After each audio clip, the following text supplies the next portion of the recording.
Hello everyone, hello. Welcome as always. I see we're starting to get people trickling in, so Magistress Leander, welcome guys. I know we're starting late today, because our guest is on the other side of the world today, so time zones. Time zones are hard. Anyway, if you're just tuning in, welcome. If you've been a long-time viewer, also welcome. We're playing The Legend of Tianding today, which you can already hear, the music is so good. And we're going to have a really good conversation today, because I have yet another guest on today. So, as always, if you're enjoying this, spread the word, and tell a friend, and consider following the channel if you haven't already, because it helps a lot, and, you know, the more viewers we get, the more fun everyone has. Also, if you missed it, we've got a bunch of new emotes, so I want to be seeing those in chat all day. Got it? Use the emotes. They're good. I put effort into them. Anyway, to introduce our guest, he goes by EnclavedMicrostate online. You are a Chink historian based in Hong Kong right now, and a moderator of the historical portal Ask Historians on Reddit. A super cool guy, super knowledgeable. I'm so happy to have you on. Welcome. Hello, yes.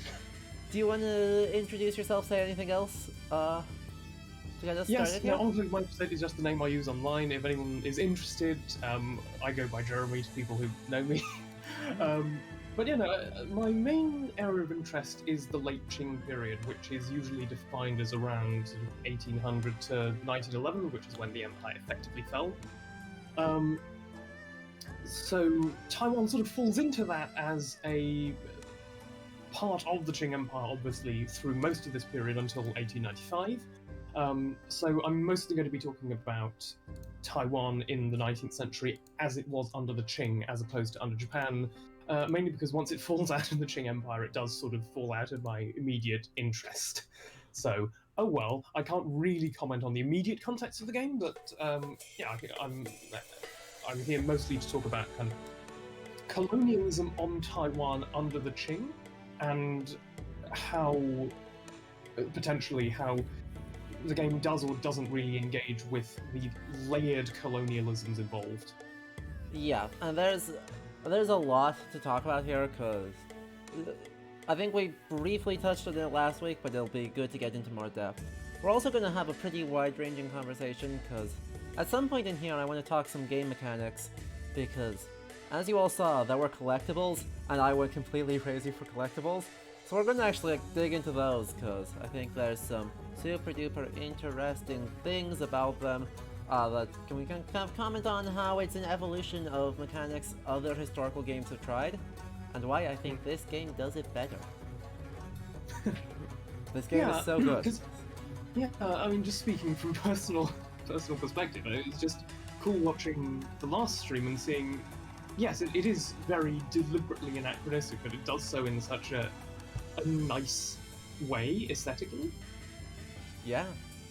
And so with that, let's actually tab over so you guys can all see how darn pretty this game is. You know, this is just the title screen. It's nuts. It's not fair. Like I said just before we started streaming, those look like pogs, and I'm all for it. It's great. The whole thing, I mean, this whole thing looks like it's pretty recent as a area. I mean, what, 90s? Yeah, maybe. I mean, that's a cassette sort of player. A 90s. Yeah, it's sort of it's all about the layers. You've got sort of a 90s comic artist drawing a comic about 1909 and mixing in all the bits and pieces. Yeah. Everywhere in between.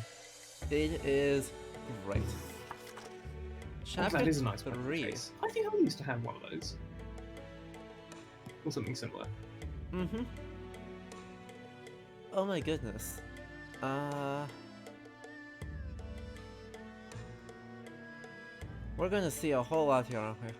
I don't know who this Kawajima Kaguya is, but she looks like, probably a boss, based off how these other chapters have set it up.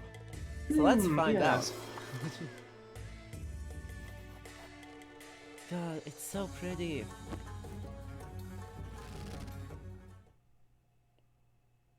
Yeah.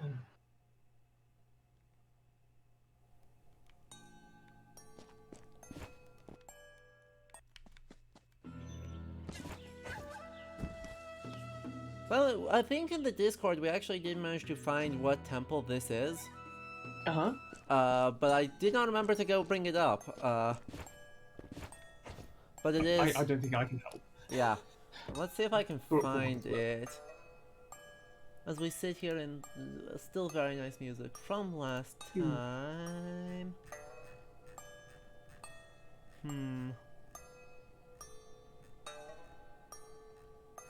It's been a hot second since I played this. There's a lot of scrolling through things to do.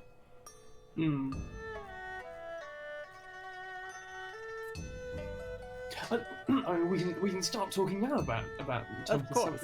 because one of the interesting because one of the things that you will notice in this game, it is almost entirely about Han Chinese and Japanese people, which in a sense it tracks with the way that Taiwan talks about its colonial past, which is very much framed as there's kind of two periods of colonial rule. There's Japanese colonial rule, and then there's the one-party dictatorship under the KMT that lasted until 1987. The problem to some extent is that they don't really talk about Taiwan as an inherently colonial entity in itself. Yeah. That, you know, there are Han people on Taiwan who were there no earlier than about the 1560s. Okay. And these were a very small population for most of the 16th century. It's not until the late 17th century that the Han population becomes particularly substantial. So, Taiwan is a Han Chinese colonial territory before it is a Japanese overseas possession.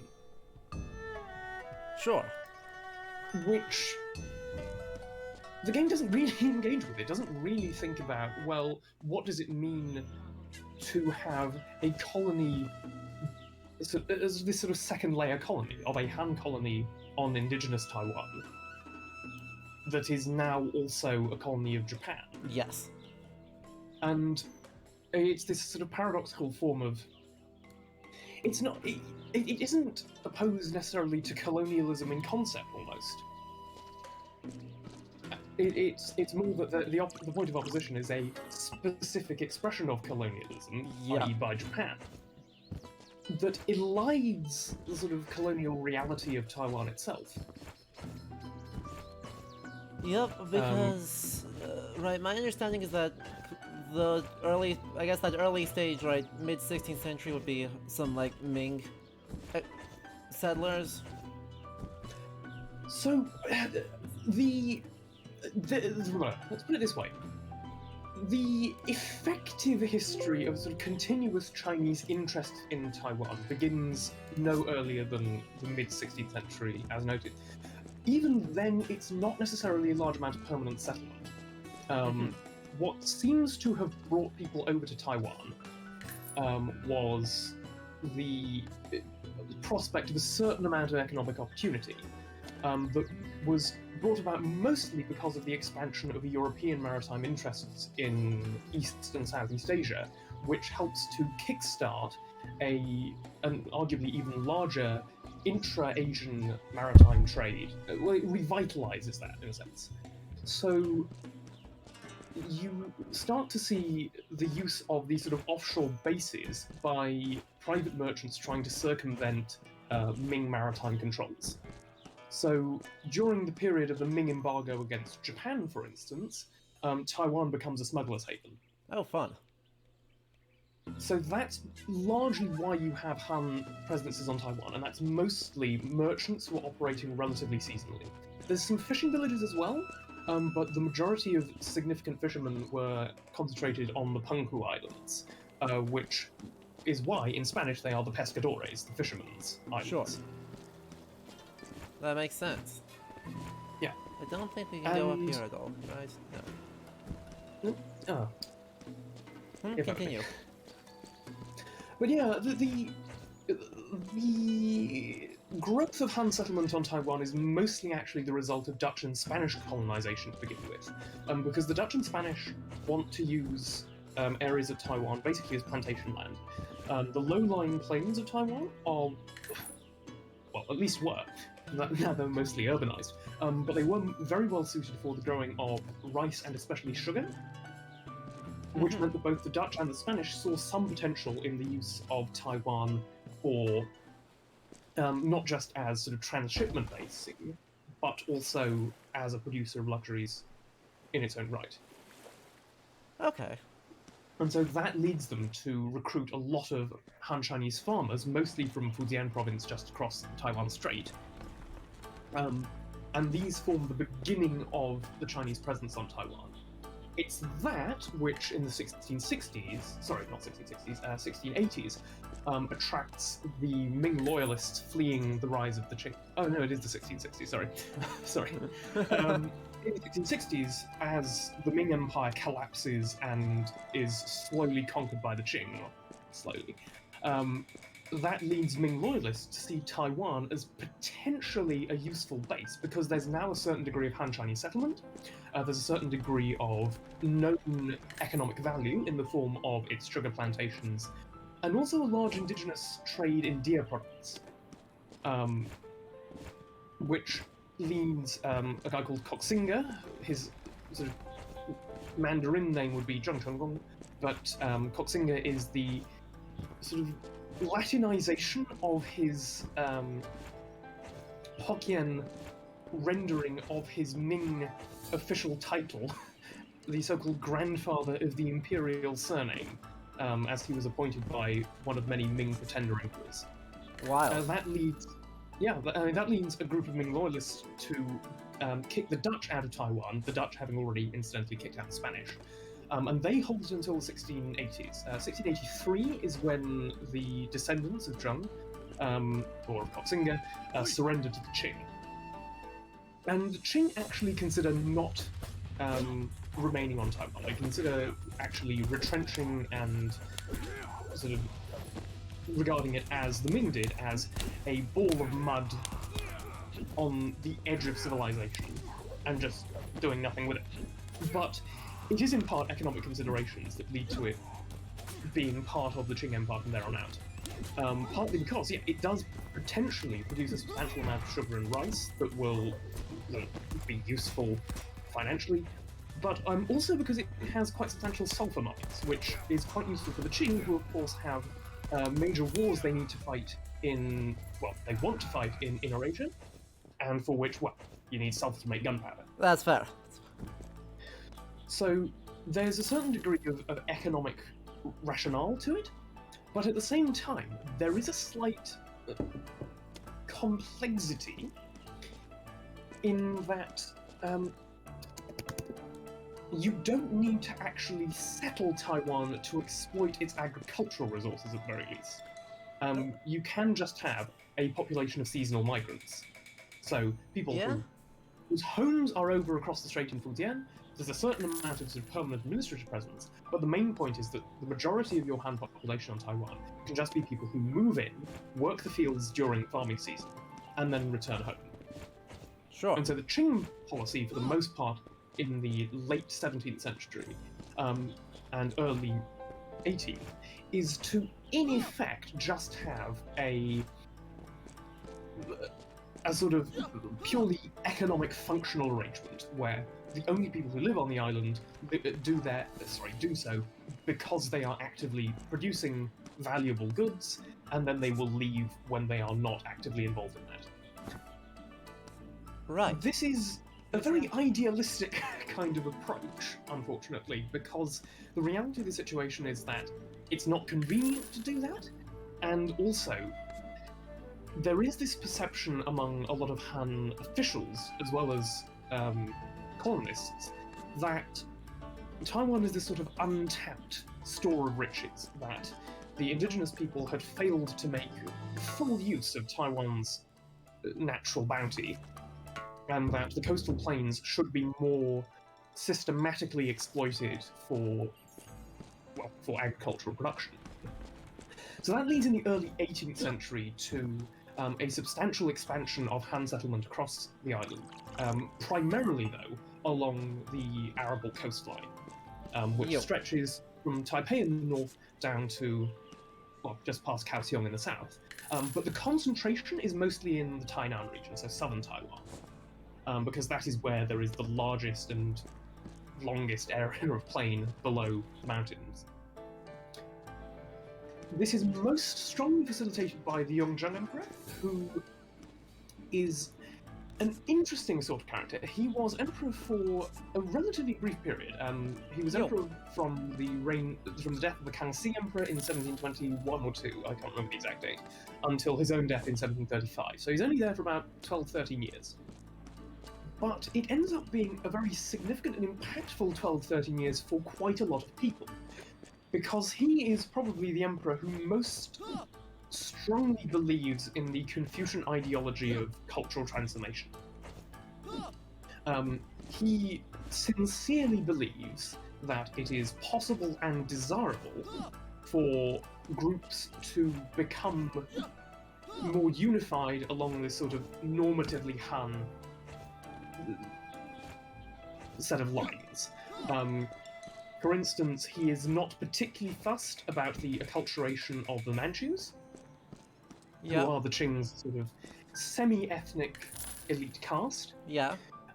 He is incredibly aggressive in what he calls Gaitu Guiliu, or sort of, which is a slightly odd turn of phrase. And I'll explain that in just a second. And critically, he is very open to increased Han presence on Taiwan and aggressive conversion, in effect, of its indigenous inhabitants.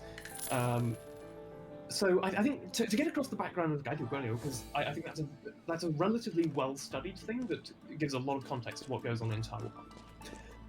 We shouldn't pretend that mainland China has always existed in the way that it has.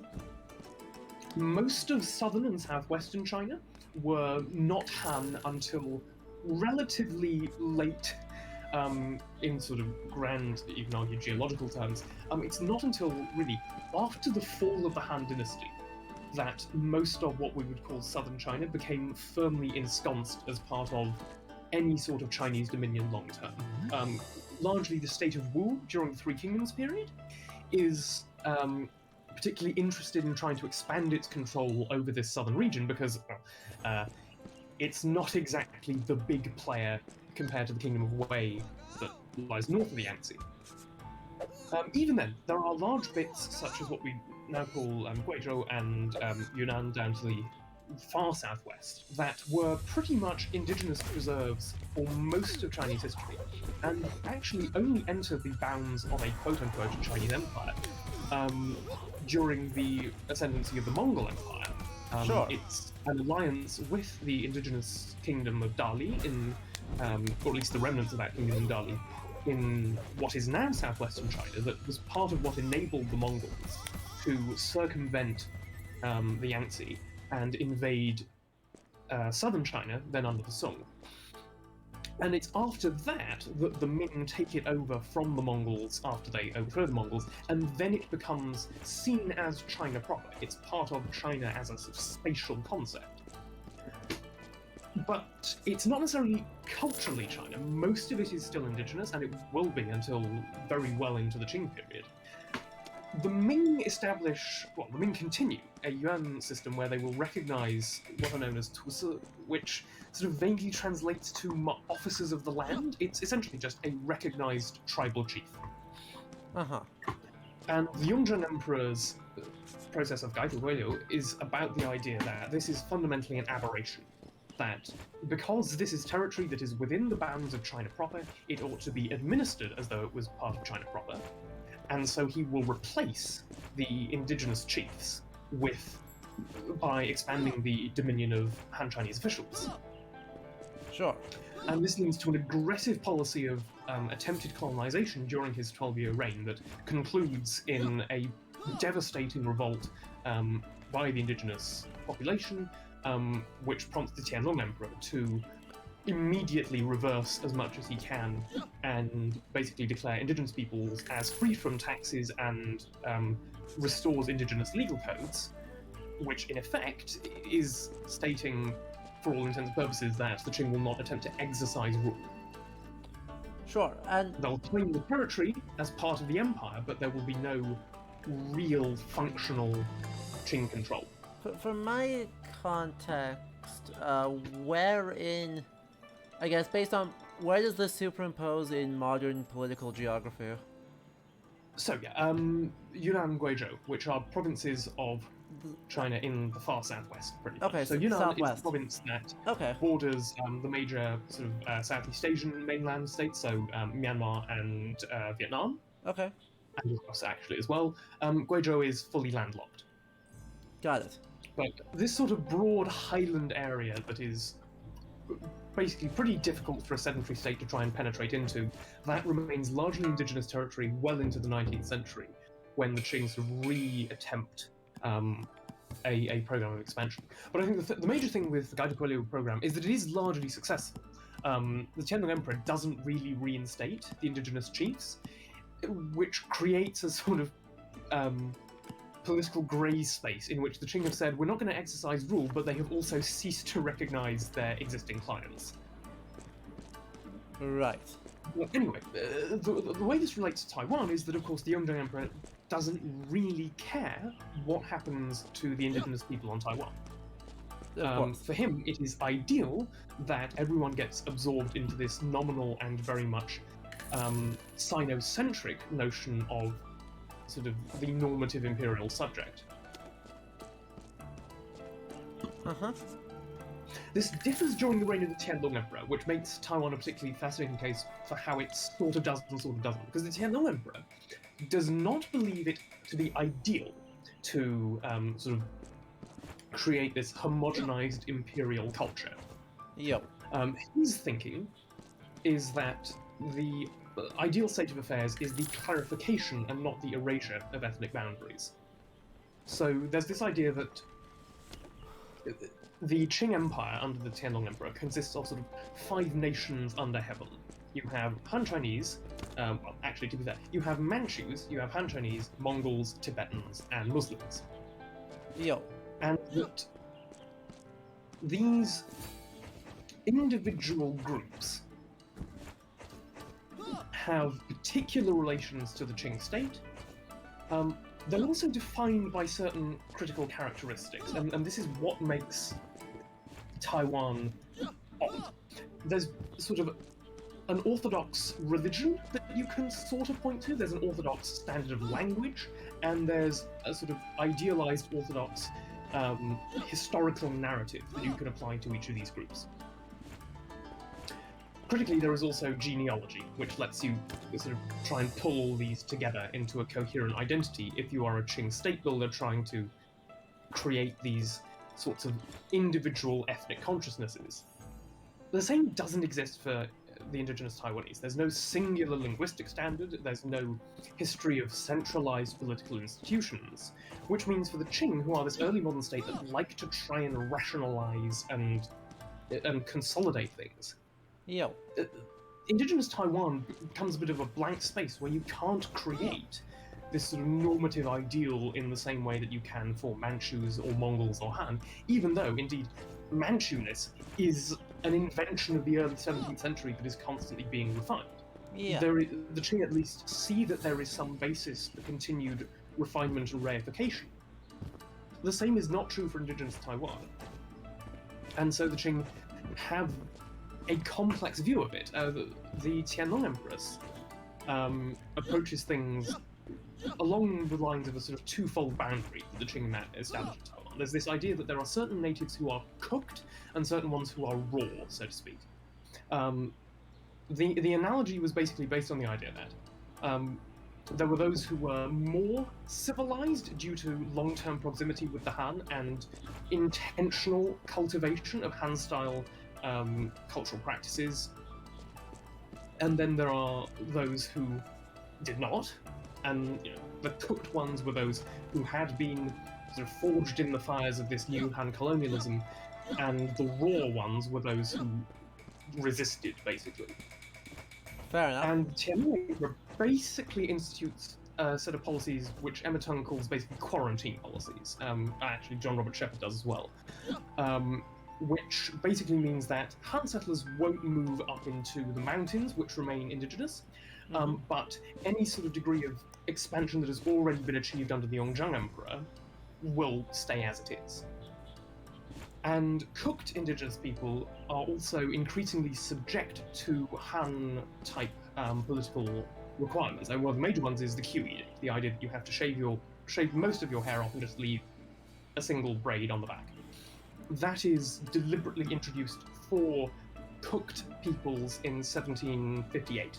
Okay. So there's this idea, even though there's a sort of rejection of the preferability of this sort of ideology of transformation, there's still an acceptance that, in a sense, because there is no idealized, on this part of the Qing, that because there was no idealized identity on the part of indigenous Taiwanese people, which I'm sure the indigenous Taiwanese people, individual groups, would have disagreed with, but, you know, such is empire. Yep. Then the correct approach is to do the next best thing, which is a certain degree of Han normativity. Even then, I think, with the Tianding Emperor, it is always complicated because, well, to what extent is he trying to create a Han normativity, and to what extent is he even experimenting with creating a more Manchu normativity as well? In the end, though, it is very much Han-style cultural practices that win out. Things like Confucian schooling are heavily expanded during the Tianlong Reign, despite sort of his own ideological opposition to cultural transformation. It's just, in this sort of scenario, he sees it as, well, there's only one thing for it.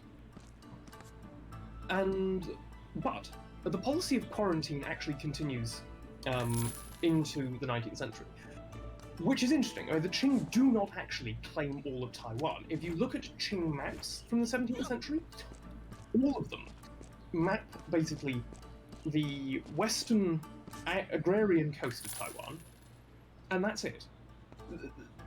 Anything beyond that is literally blank space. Wild. Which, yep, is interesting. You know, you think, hang on, you know, you've spent years trying to conquer this island. You have colonized most of its coastal, most of its littoral. What do you mean you know literally nothing about what's behind the first row of mountains?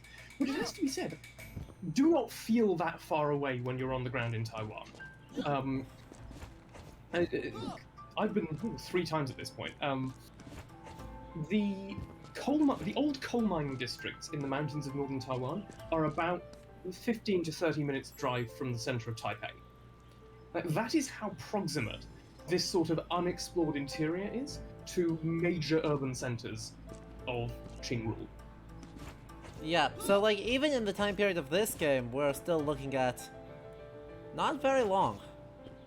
No, I mean, Or it's not very far. I mean, you can see the mountains back there. Yeah, that is. We're in Dadaocheng. We're in Taipei right now. Yeah, I mean, I can't say that I have seen this view in Taipei because it's all skyscrapers now, but you know, that sort of sense of you are not that far out from these supposed, you know, miasmic hinterlands. Yeah.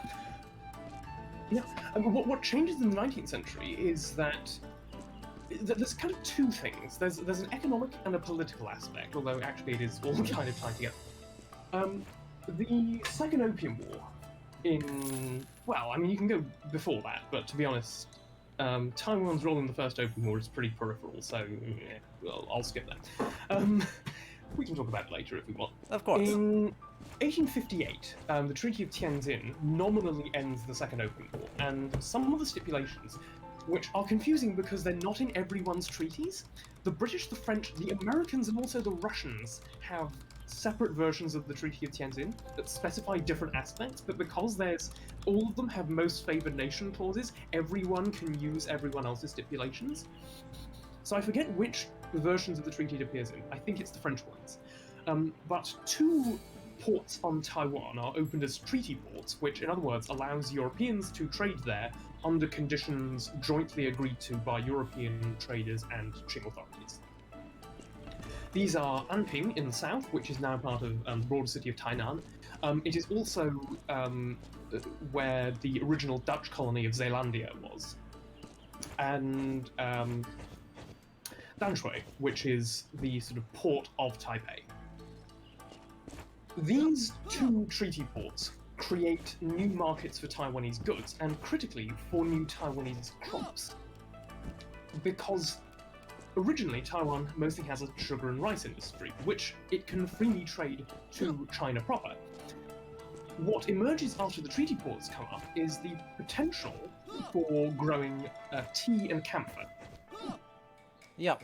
Tea grows better in mountains, camphor grows better in forests, which means that this massive hinterland of hills, mountains, and forests suddenly goes from sort of wasteland that is full of miasmic fog to this sort of new paradise, this sort of heaven's storehouse, in which the miasmic fog in Qing writings has been replaced with sort of the enriching mists that bring out the flavour in good teas.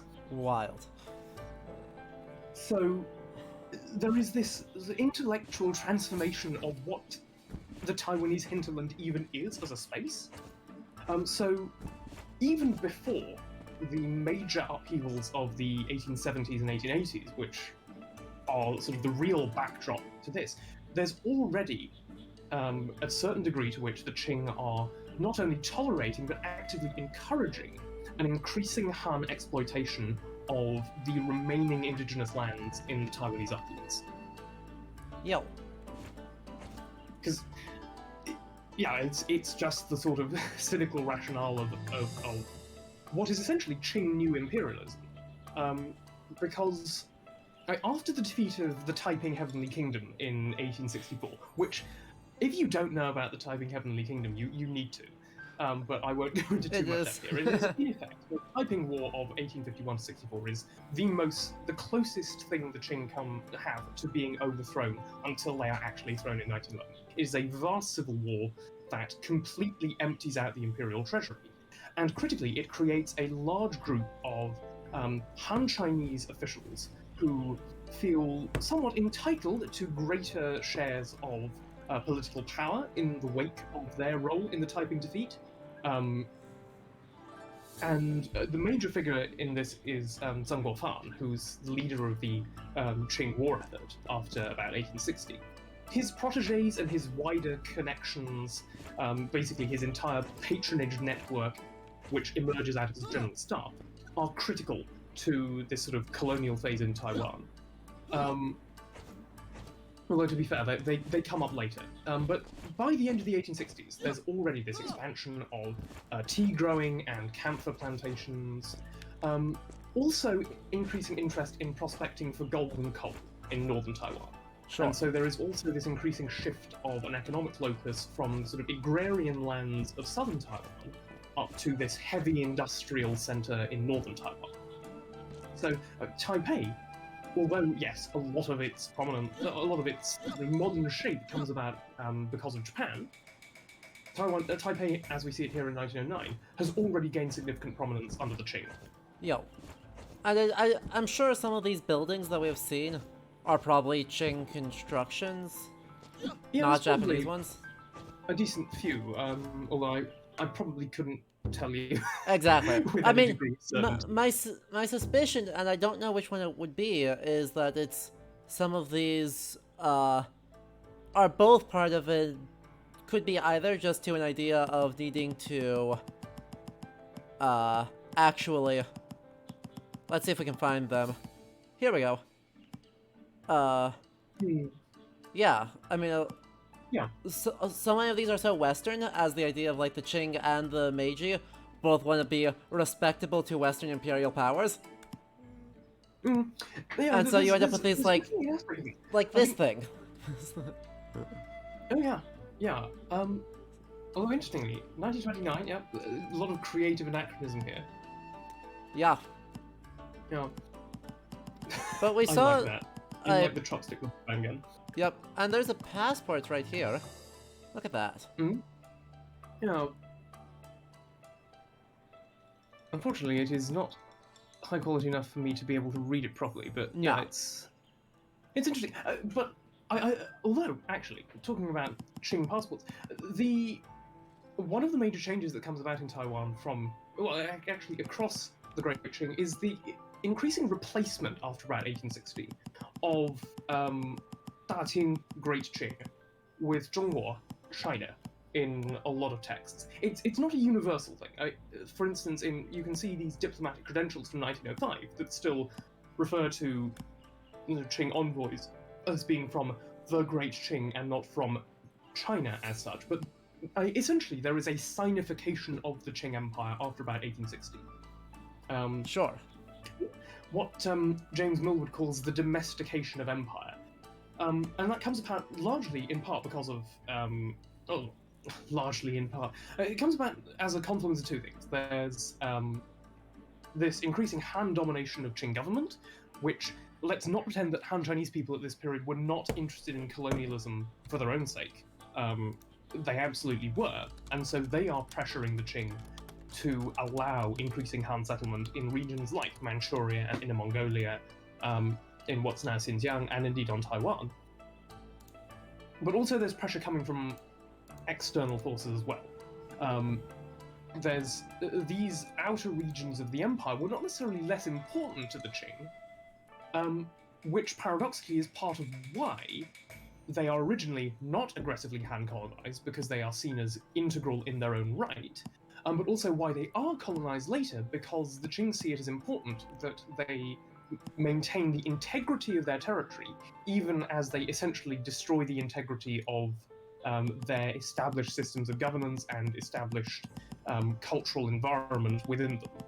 Mm-hmm. So, for instance, the Russians have ambitions in what's now Xinjiang, and indeed in Manchuria and Mongolia, and so that's part of why the Qing expand Han settlement there, because they basically want a loyal population that is potentially easily armed at a moment's notice, and also that can just more practically stake their claim to the land. On Taiwan, there's any number of potential threats. The one that transpires in 1874 is Japan. Japan in 1871, I guess we can really start getting into the weeds of where Japan's interest in Taiwan starts. It really begins in 1871. Yeah, and there's what's known as the Mudan incident, in which a group of indigenous Taiwanese people killed a group of shipwrecked shipwrecked Ryukyuan sailors from basically the island chain that includes Okinawa, for point of reference. Awesome. The Ryukyus at this time are in a weird position where they're sort of subject to Satsuma domain on Kyushu in southern Japan, but they are also an independent state that pays tribute to the Qing. Mm-hmm. After the Mudan incident in 1872, Japan basically says that it's going to champion Ryukyuan interests, and the Ryukyu kingdom is reincorporated as the Ryukyu domain of Japan, and it then ends up absorbed into the provincial system when that gets established in 1879. The Japanese try to get redress from the Qing for it, but the Qing say, well, the incident occurred in so-called savage land, and we can't claim responsibility for it. And so in 1874, the Japanese actually attack a group of indigenous tribes on Taiwan in an amphibious, sort of punitive strike, which prompts the Qing to go, okay, actually, no, we will claim sovereignty over the remainder of Taiwan. And so this leads into a process of what gets referred to as, what was the term for it?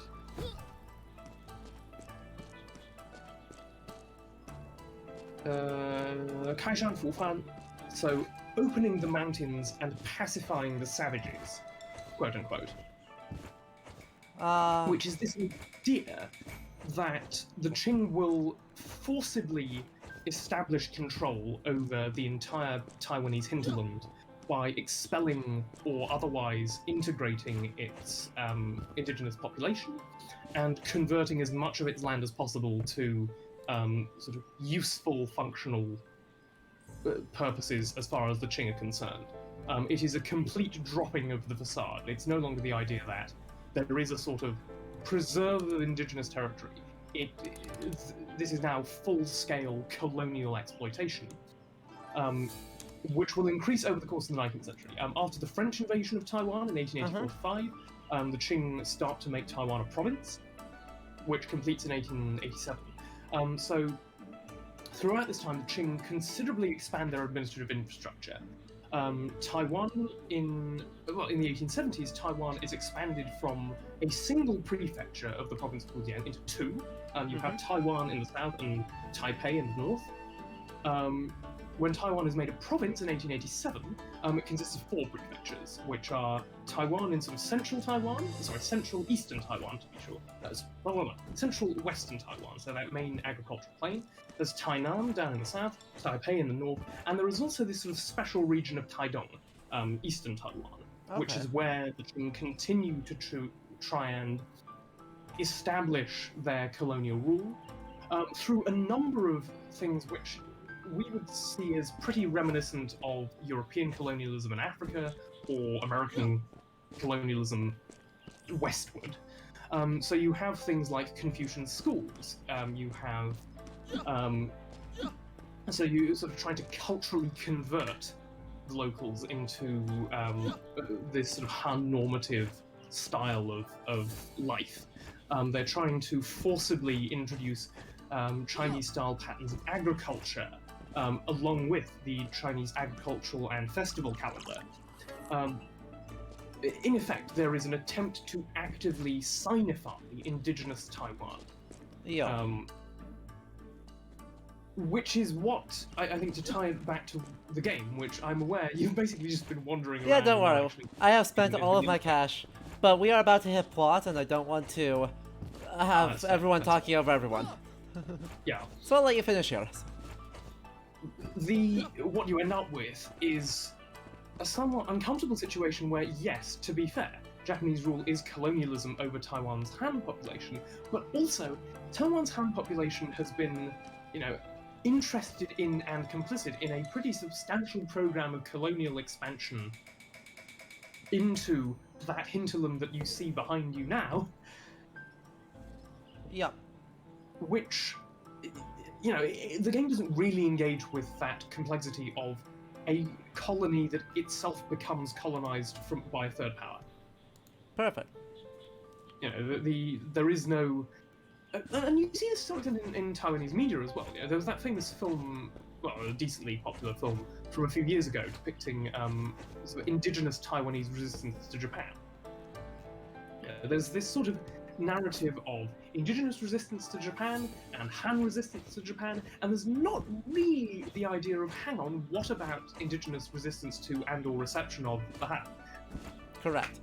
And this game, I don't know when I know of that we have met, is indigenous. Like, everyone is Han. Yeah. Or Japanese. Yeah, there's this idealized notion by after 1895, when Japan takes over Taiwan, that Taiwan is like a severed limb from China. Yeah. Which is not an analogy that you would ever hear in, 1750 or, hell, even 1850. But there is a certain possessiveness to the way that these late Qing and Republican Chinese authors talk about Taiwan. Yeah. As a part of China as an entity that really does not think about, hang on, what about the people whom we have systematically exploited and destroyed in order to make it part of China? Yep. Chat, raise your hand if you're surprised that this would happen. That colonialism erases indigenous people, even when the colonialism ends? Truly a cross-culturally popular idea. Yeah, I hate it. Taiwan still has a complicated and not brilliant relationship with indigenous people. I mean, it is, to my understanding, improved over the last decade or so, but really, only in the last decade or so has there really started to be some moves towards the reckoning of that. Yep. And it's especially as Taiwan increasingly does not see itself as part of China, that it increasingly starts to have this notion of a Taiwanese history that is not simply a subset of Chinese history. Sure. That it's been really able to engage with the fact that Taiwan has not historically been an eternal part of China. Amazing. And so yeah, Well, I mean, this...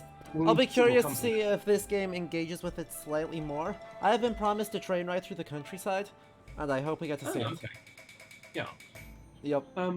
There's definitely no rail building under the Qing, but there's definitely a road building, and the interesting thing with that is that, like, the building of roads was accompanied by the clearing of forests beside the roads. The guy in charge of this explains his rationale as being this notion that kind of the landscape and the people in it are fundamentally conspiring against the tide of Qing progress. That the forests give cover to sort of indigenous resistance to Qing rule, but also to Chinese bandits who have moved into the sort of fluid spaces in between indigenous and Han land, and also potentially to any foreign threats. Wild. So it's, yeah, there is this idea in part of it. I think it's significant that it is opening the mountains and pacifying the quote-unquote savages.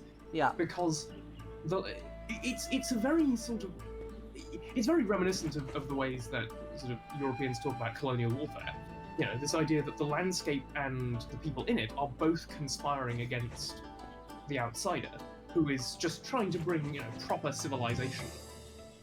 Yeah. I mean, I do environmental history, you know that. I've given multiple talks to you about it, so that's, I mean, deeply cool to see, but also eternally distressing that, the colonialism, and, we'll talk about this again on Yonder New World eventually, but right, colonialism is inherently also environmental as well as human exploitation, and that's a problem. Yeah. But... Yeah, it's not just a claim, because fundamentally the reason why it is exploiting humans is in order to exploit the land that they live on. Mm-hmm. Yep. But I think we will leave off the background for now, because I think we're caught up into where Japan kind of takes over officially, and then starts, putting their Japanese language things on buildings. And Davey is a cat in chat who is Taiwanese, helpfully pointed out that this building was built in 1917. Which is, again, a deeply lovely bit of anachronism of just... There's a certain aesthetic of westernized Meiji colonialism, and as long as it's within that and stylized to comic book form, the game can do whatever the heck we want. Yep. Although actually, I did have one further thought, because there is this quote that sticks out that I think, because I've talked a little bit about how, the sort of Qing colonialism on Taiwan is very reminiscent of patterns of European colonialism. This isn't just an analogy that is come up with by later historians. There's a guy called Ding Xiaoyi who had lived on Taiwan in the 1840s and keeps having these connections to Taiwan, and in 1873 publishes a collection of writings on Taiwan. And one of them from 1871, I think is really revealing, and I think it's really revealing because Emma Tung thinks it's really revealing and included in her book, which is that, quote, "The savagery of the native barbarians of the newly opened frontiers of North America is no different from that of those of Taiwan. In the past they were extremely ferocious, yet Europeans have managed to guide them with their senseless, confused religion and have finally changed the native customs. So it is a real injustice to say that the raw savages of Taiwan have no human morals despite their human appearance, and that they cannot be civilized with our kingly governments." Like, there is an explicit identification of Taiwan as colonial territory entirely equivalent to American expansion in North America. Beautiful. Among Qing authors. That is impressive, though I have a suspicion they didn't necessarily view that as a bad thing like we do.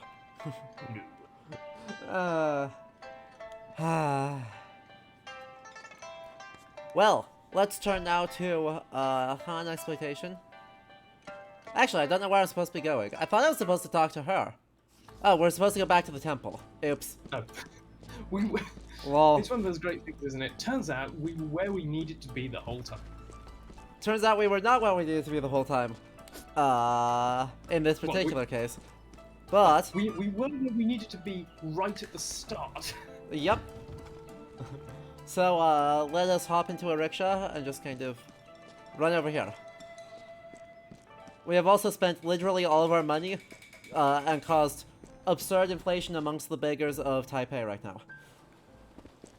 Hooray! Hooray! Hooray for economics, I guess.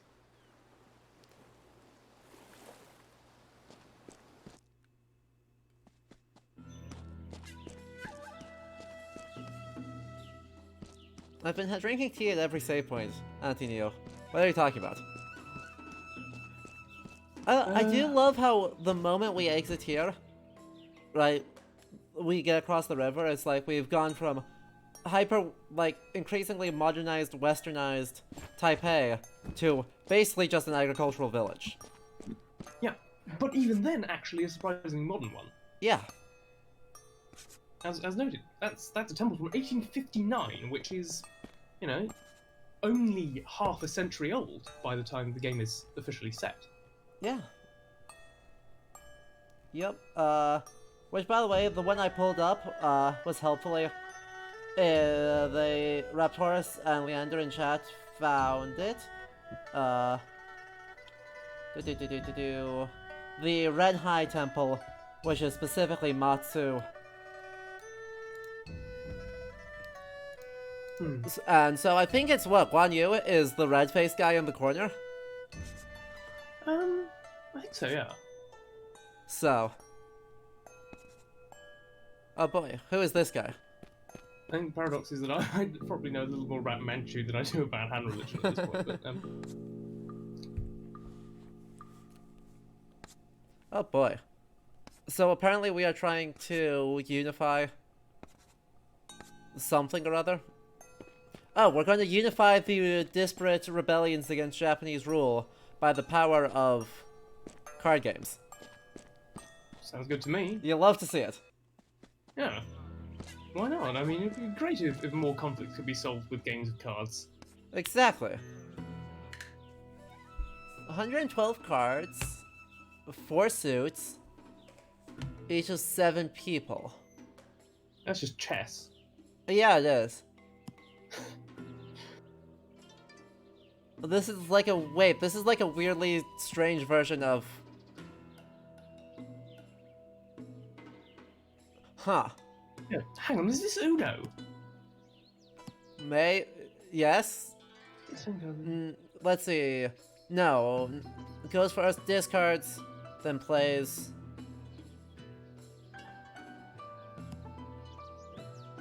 Okay. Match the color or the characters. I mean, it's... Yep, we are just playing... We're just playing Uno without the Uno rule. Yeah. Yeah. While using the figures from chess. Well, this is interesting.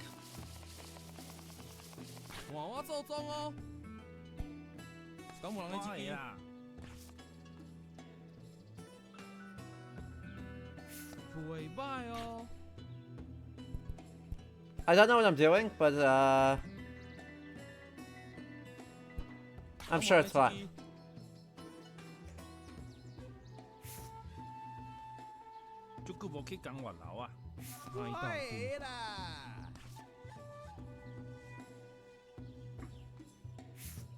I have no idea what's happening, I cannot control anything. I think everyone else is playing, but I have no idea how.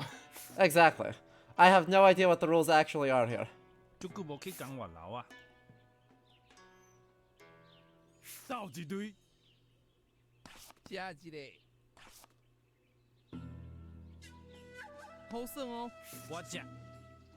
Is it... Tianding seems to be having a great time. I have no idea what's happening here.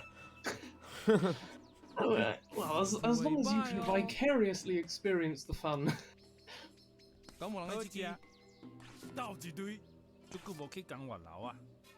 I might lose this. He has said that at least 3 times now, hasn't he? Yeah, they've only got like, I think they only have like 4 lines of dialogue each. Oh, that's new. That's new. I haven't heard the orange one yet. And everyone gets to draw. And nope. Nope. So we're just trying to like, apparently.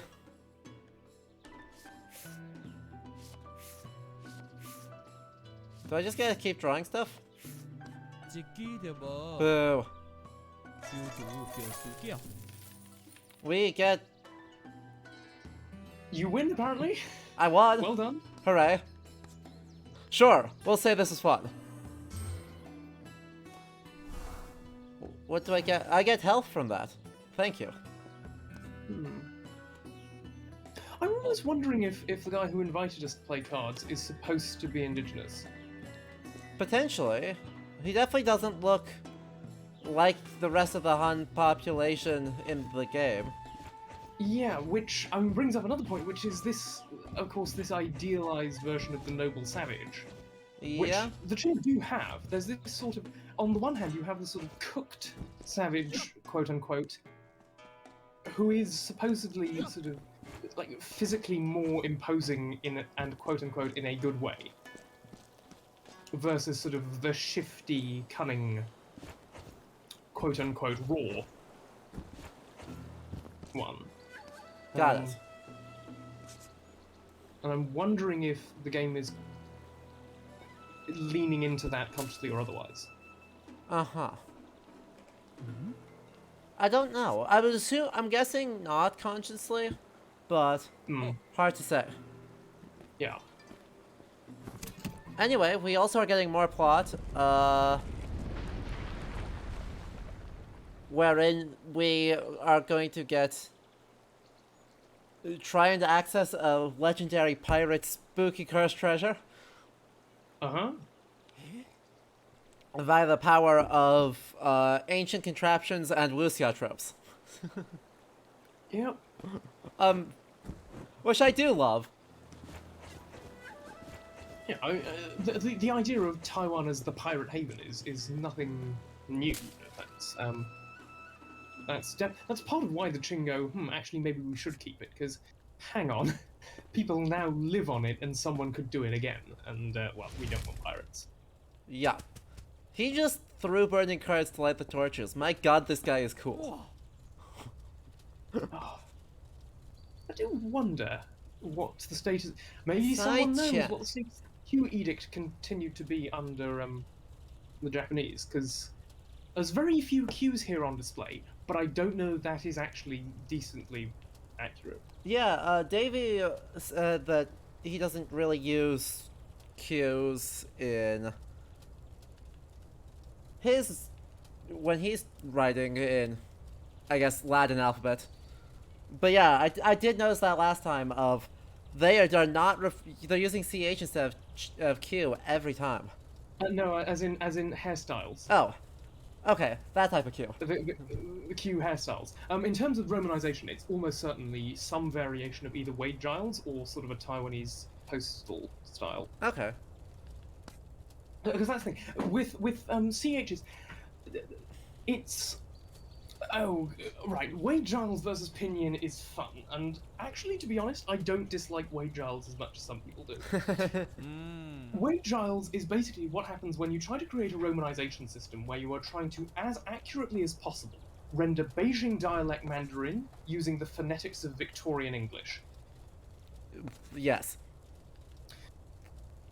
To some extent.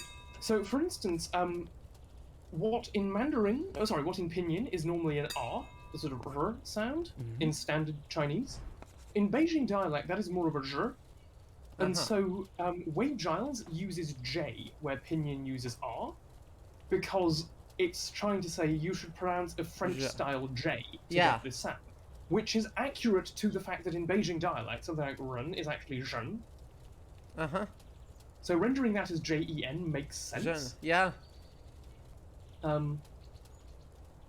But in this case, Taiwan has its own sort of very... I don't know if there's a formal standard, but for instance, you see something like Cai Cheng or something like that. you still have the C as a ts sound as opposed Yeah. to k. So Yep. there's elements of pinyin in there, but there's also elements of yes, we are trying to use certain sounds that we're just trying to use Latin characters to stand for particular sounds, but also where we don't have to do that, we are going to more closely approximate how it might sound in English. Cool. So, for instance, the sort of yeah vowel sound might be represented with either IE or IA, kind of arbitrarily. Yeah. So Tianding, IA, but Yep. you might see Chien, CHIEN as well. Okay. Because Wade Giles really only properly gets adopted late 19th century, very end of the 19th century, as a standard romanization. And even then, might not have had much purchase on Taiwan until later, I believe, given Japanese colony and all. So there's no particular reason why anyone has to adhere to a particular romanization system, especially on Taiwan, which Of course.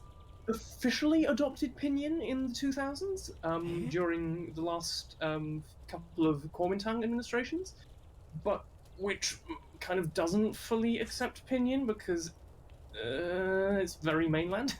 Fair enough.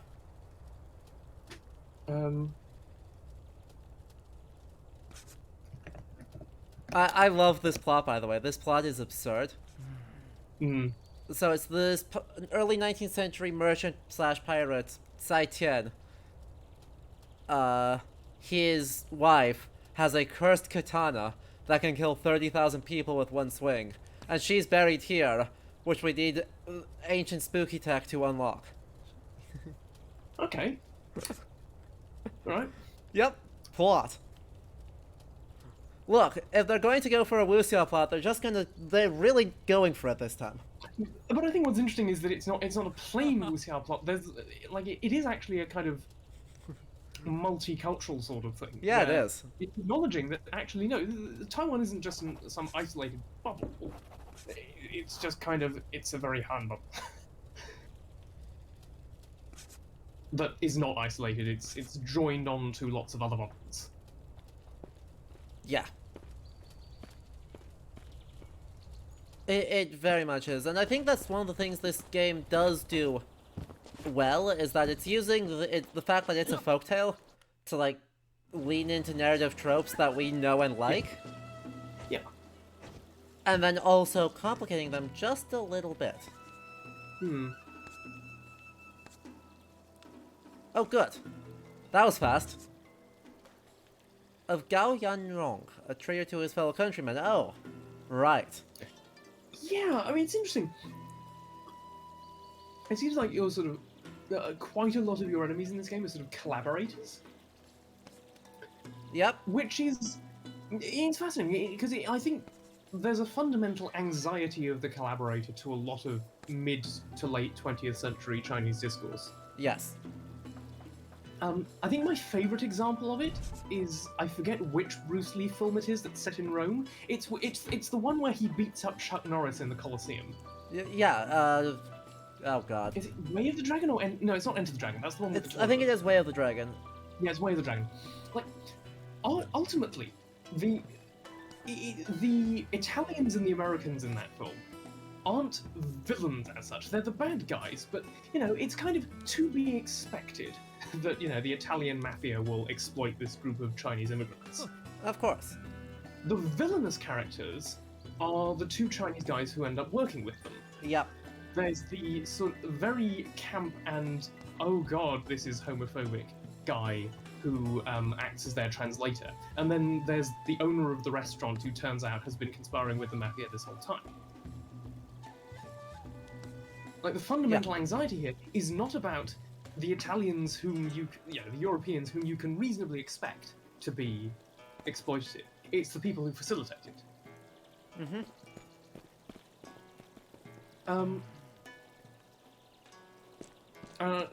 Well, also a subtle aspect of it all that you can talk about in terms of anxieties over Chineseness is also the fact that Bruce Lee teaches everyone proper kung fu after they've spent years learning karate. thing that I was trying to get onto there. Oh yeah, one thing that Radomitta's brought up though, for instance, and a couple of historians in mainland China, but only really in the early 2000s when it was still decently possible to talk about, is this idea that kind of collaborationism is unfortunate, but to act like collaboration is some inexcusable sin against the nation is something that can only come through once you've already won. Yes.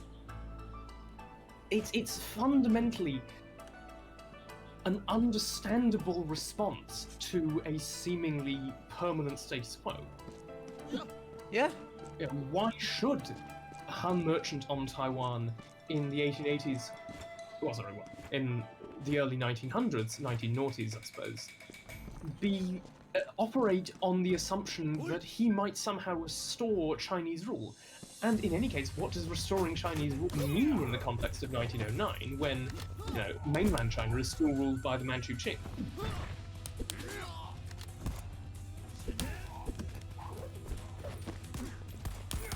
I love how you just sort of casually steal people's guns like that. I just casually yoink their guns. It's very funny.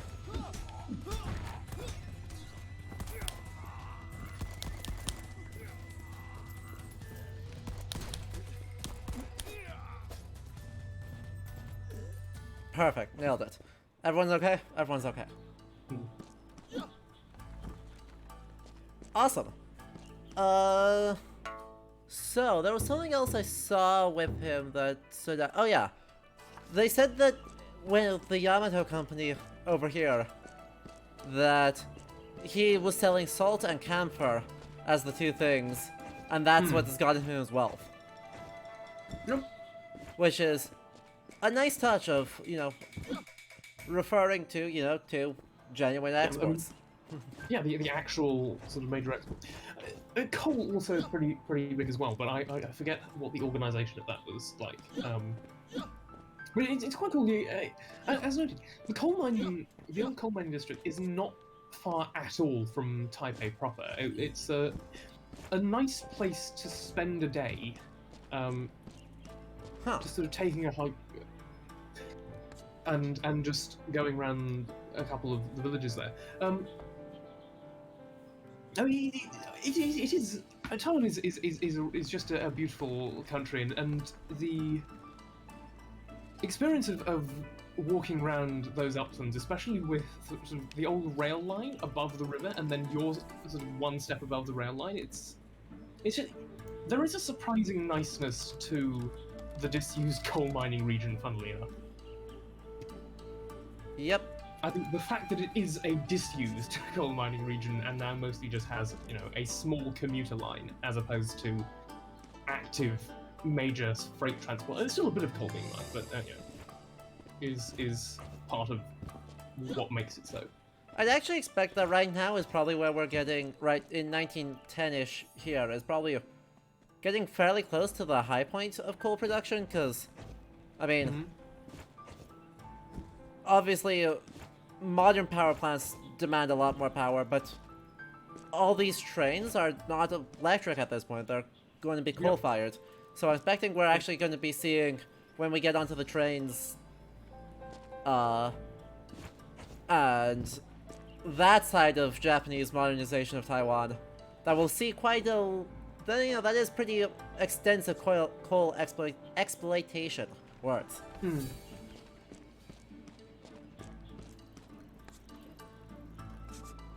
Anyway, so the person that they're talking about here, this presumably is the person we saw on, the title blurb for the chapter.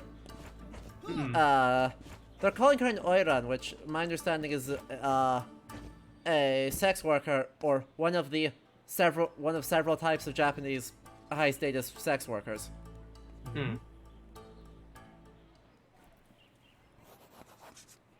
So this is what a Japanese courtesan looks like. We need to specify, she's an oiran, not a courtesan. And she thinks that we're terrible.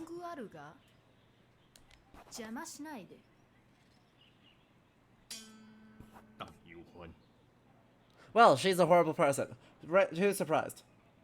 Interesting she used Qing slaves, because I think that is playing into, potentially, maybe the original sort of Chinese localization might give better clues to it, but this idea of the Han as slaves of the Qing is a very potentially a very cutting blow, because like I said earlier, the problem with this idea of an ideal notion of Chinese rule on Taiwan is that it's probably not going to be under the Qing. A lot of people went to Taiwan because Qing control was weaker. Yeah. Because the Qing were not seen as a Chinese dynasty. Like, there's a handful of constitutionalists who entertain this hope in the 1890s, but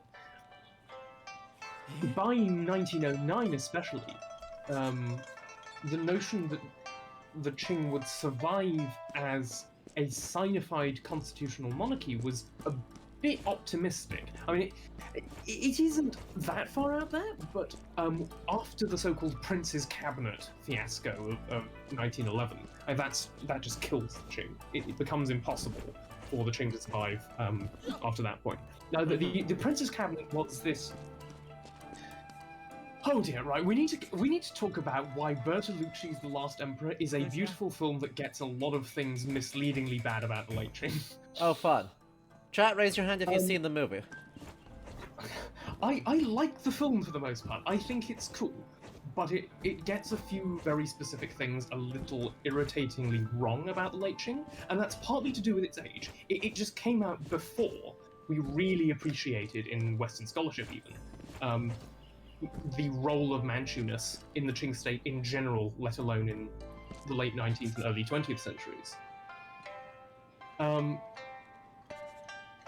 But one of the main things that's relevant to this is the idea that the Dowager Empress Cixi specifically appoints Puyi as emperor because reasons?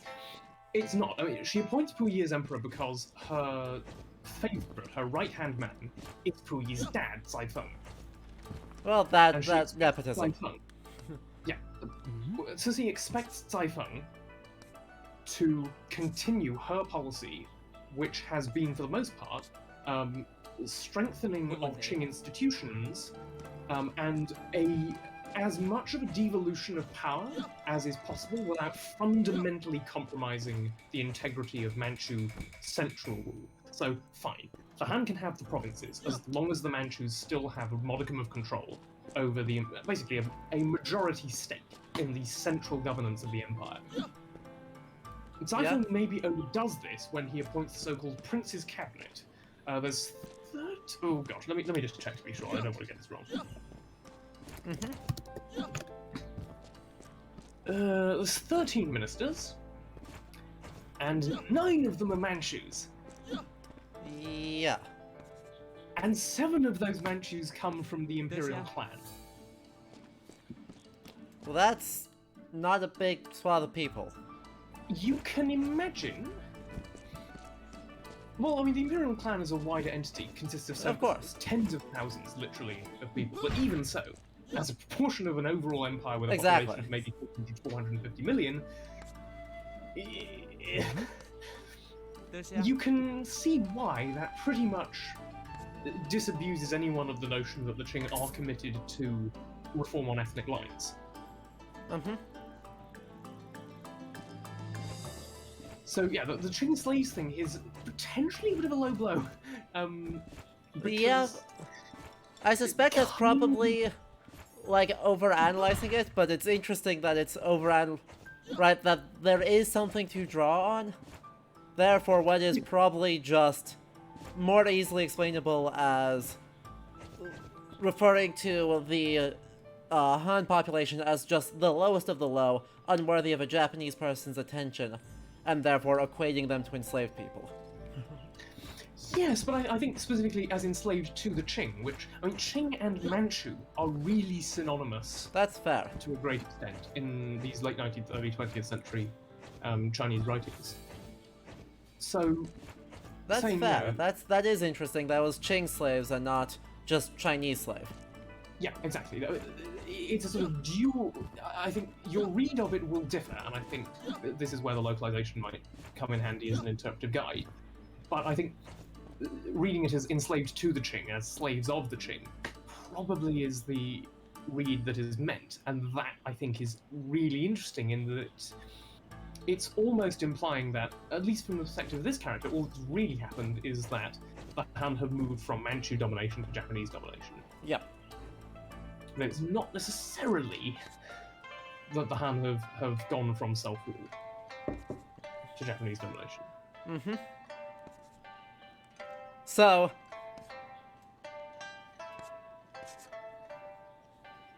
we're gonna do some cross-dressing. Ah, I am prepared for this to either be great or terrible. Yep. I'm hoping great. It will be sad if it's terrible. Yes. Uh-huh. Oh yes, gratuitous rising sun flag in the background. Yeah. Look. Gotta have the dual sword set as well. Uh-huh. Gotta have the bonsai. It just has to be, everything has to be gratuitously Japanese. Yes, it's all the brilliant. time. Also, Shimada can, like, anime villain teleport. So, you know. Okay. So in the Islander's eyes, he's a hero. Then we need to kill him. Okay. And now everyone's going over to Jiangguelo. Yes!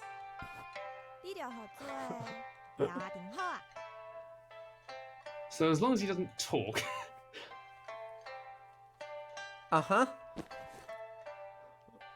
Incredible. Yes. Okay, and Davy the cat helps out that it's Chonkoro, so Qing nation slaves, so slaves of Qing nationality.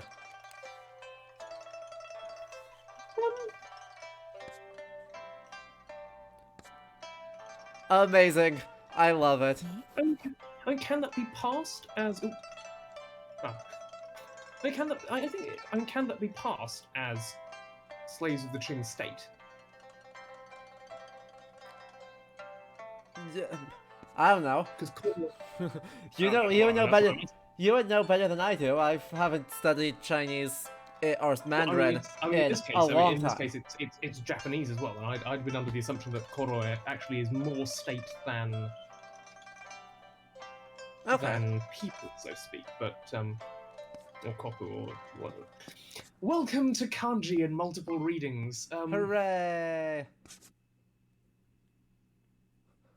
Also, yes, we are dressed as a waitress in a high-status Taiwanese restaurant, and we are wearing Japanese clothing to presumably draw that eliteness farther into focus.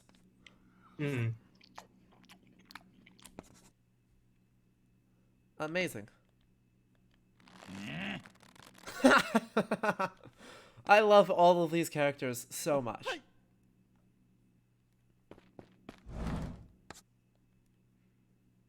I love all of them.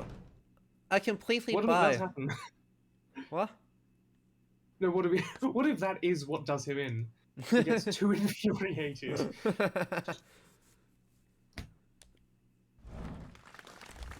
Oh my goodness.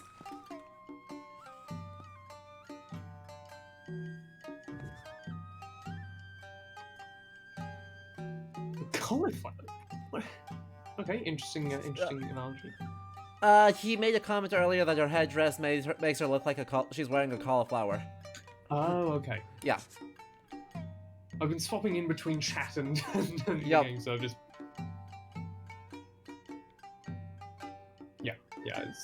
Yeah, it would be country. So yeah, no, actually, even more then that it is slaves of the Qing state as opposed to... Awesome. Okay. I like that he has to have gloves and a bow tie.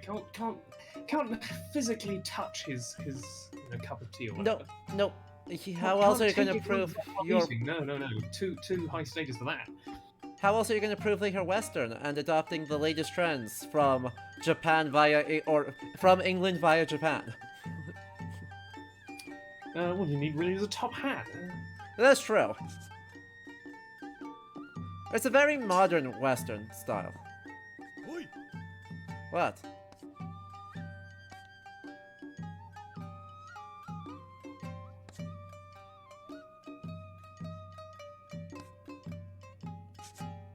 Uh-huh.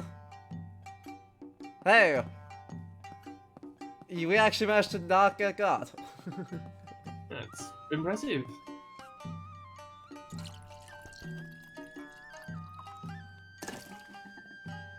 Oops.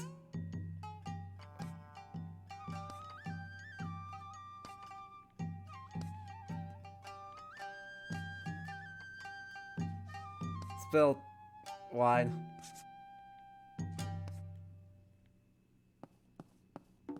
We are graceful at this.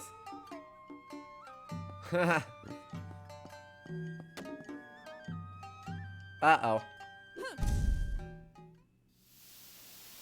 Oh, she's also a ninja. Phantom Kunoichi Kawajima Kaguya. Oh boy. Come on!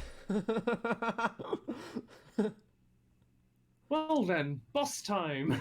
Correct.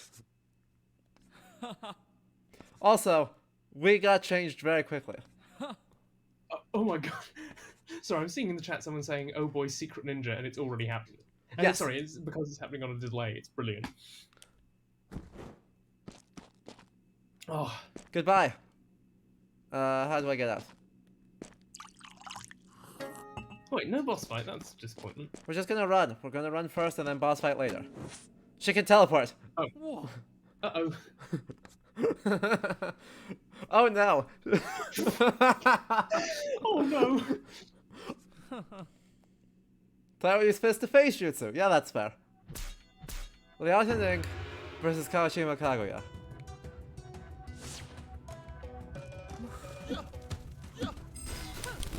Oh, what the heck? Okay, fire powers. Cool.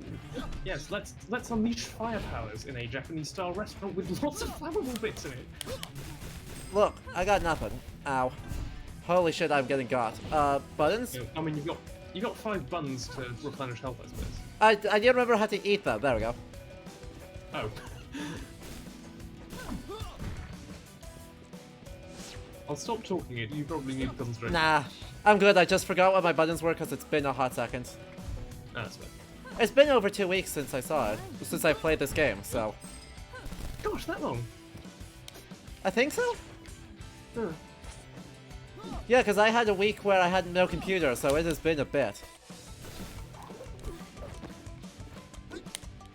Oh, I just whiffed. Oh, yeah, yeah, that was... Yes. Wow.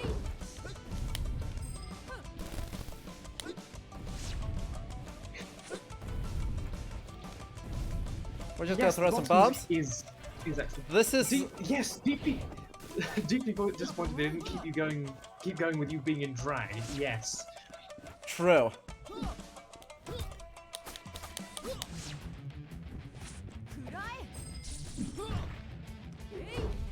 Wow.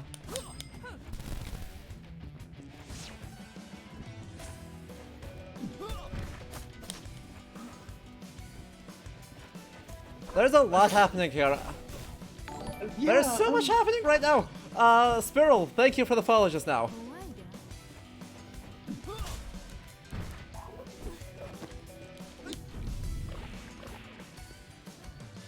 Where are you gonna teleport to? Oh god, what? How do I do the thing? Ow. Ow. Ow. Ow. I died. I forgot to like use my dodge button. So oops. Attempt 2. Try this again. Into the fight. Okay, there was a bunch of characters that just flew across the screen. Yeah, it was just repeating the same thing, the same cutscene as last time. I just didn't remember. Well, right as you did the tornado, but I couldn't read it fast enough. Oh. Let's try and find that out. Whatever. Now that I bet it's probably nothing too important. It's literally just that this is my secret power, and this is the name of my something. special move. yeah, she said something in Japanese at the same time.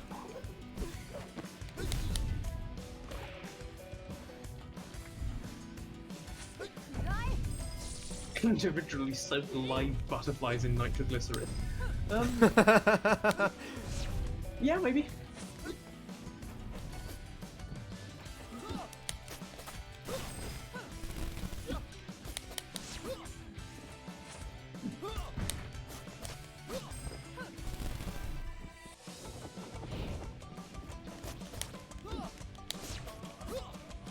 Ha!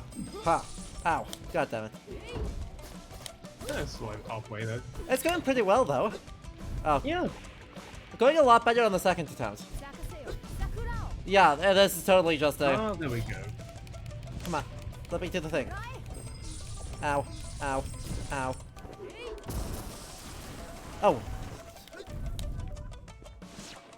Oh, brilliant. It's one of those bosses that suddenly gets impossibly hard at the end. Ah, we're doing fine. I only had to heal once. I'm doing good. Once did you have 5 buns at one point? What? Yeah. Ah, you healed once with 2 buns. I've healed twice so far. Right. I misheard twice as once. Oh. Just me being deaf, I guess. Yeah, whatever. There's a lot of things. We just got it. Wow, that was fast. Phew. No, Phew. it'll do. Okay. Wow. So, obviously this is going into all of the fantasy tropes of all of the things. You know, secret ninjas are not a thing. Spoilers. I hate to ruin everyone's day. But. Yep. But.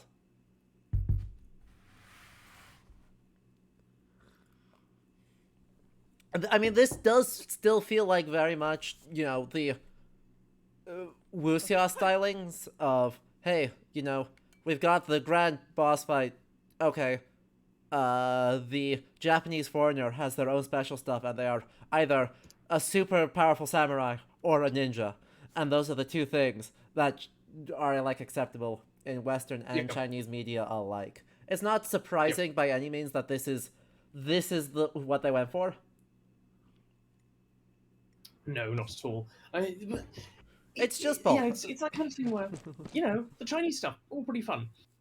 When you get to the Japanese, it becomes a bit of a yes, but also no.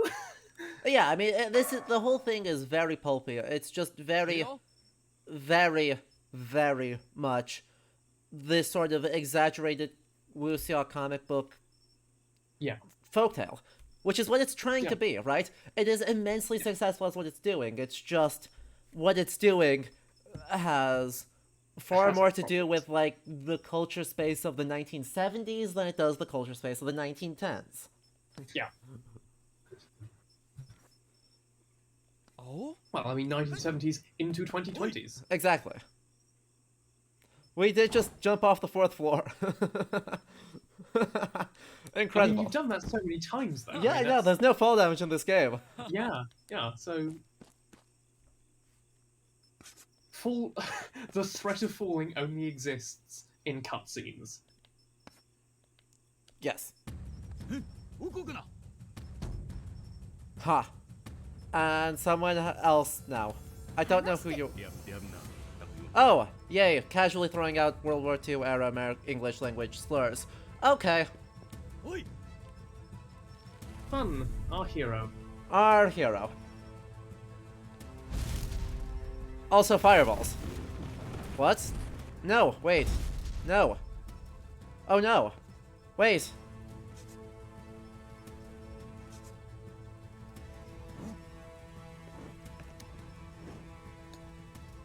Oh good, the fire went out. I was worried. I was so worried. The whole building... thing burned down. Yes. Hmm. But it didn't burn down. Agua is fine. Hmm. And I don't know who that guy is. Wasn't he the guy in the parade? Yeah, yeah, he was. Hmm. The A one top you... assassin from the Black Dragon Society, yes, which I'm sure is a totally... Totally real thing. Yeah, yeah, yeah, Definitely yeah, not just okay. the Mortal Kombat logo right there. No, definitely no anachronistic and actually wrong references to supposed ninja clans. Yeah, I wonder if these are actually like a reference to someone. Look at the anime ass hairdos on these guys. Yeah. Yeah, okay. It's like the guy AC in front does of the helpfully fedora. point out. He will... Hold up, that Sorry. that the Black Dragon Society is actually a paramilitary group in the first decade of the 20th century in Japan. So, that's neat. Let's Huh. pull that into a new thing and pull up the Wikipedia page, because research. Albeit almost entirely involved in Manchuria. To begin with. Let us grab that window capture. Apologies, everyone. Well, this will be a hot second. Let's get our faces back on screen there. Okay. So now this thing. So, yeah, paramilitary ultranationalist group that operated worldwide, it looks like. Huh. But the main thing is that it's the Amur River Society, officially speaking. Yes. Because the Amur River in Chinese is the Black Dragon River, Yep. so hence the seemingly dramatic name for the thing. Kokuryokai. Huh. Okay. Interesting. Very interesting. It's just I don't know, ultra-nationalist paramilitary coup people is a somewhat different beast from Assassins. Yes. Ninja Clan. True. Clearly not Ninja Clan, but it's nice that they're actually referencing, you know, something that... I guess an espionage just, mission, you know, right? It would be. It just feels like it's sort of referring to the Habsburgs as a political party, for instance. Fair. Like, you know, there's a real Fair. thing, Yeah. but maybe not quite the way you're describing it. Sure. But, right, the base premise of, you know, a member of the Koryokai, or Kokuryokai, sorry, working with the Japanese government to do an espionage mission, as far as that goes, the broadest strokes seem to be within the realm of historical plausibility, which is very neat. Yeah. We So take there that. we go, it's actually not that far out.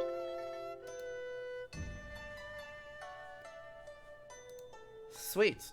Now, back into it. Actually, on the note of the Amur River, funnily enough, the Amur River's name in Manchu, which is Sakhalin Ula, is what gives its name to the island of Sakhalin, if we're on the topic of Japanese colonialism.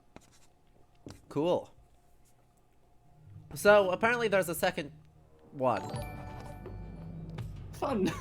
That must be the other guy we saw, was the other member, and they were just putting on a charade. Which seems weird. Doesn't seem quite right, but I don't know. And then the bald shirtless people who are doing something. Just an entire group of one-punch men. How exactly? How are the chives growing? Truly the scariest of all things. Chives. Chives. Perhaps the chives are their sort of means of. I got no clue, AC. I have absolutely no clue at all.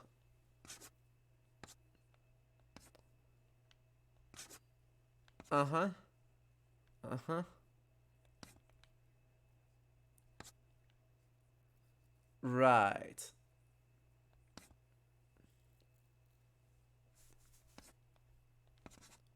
Oh, good. Matsumoto is continuing to not be executed for failing 3 times in a row. Oh. Oh. We're going to do an extermination campaign. Oh, fun! Well, okay.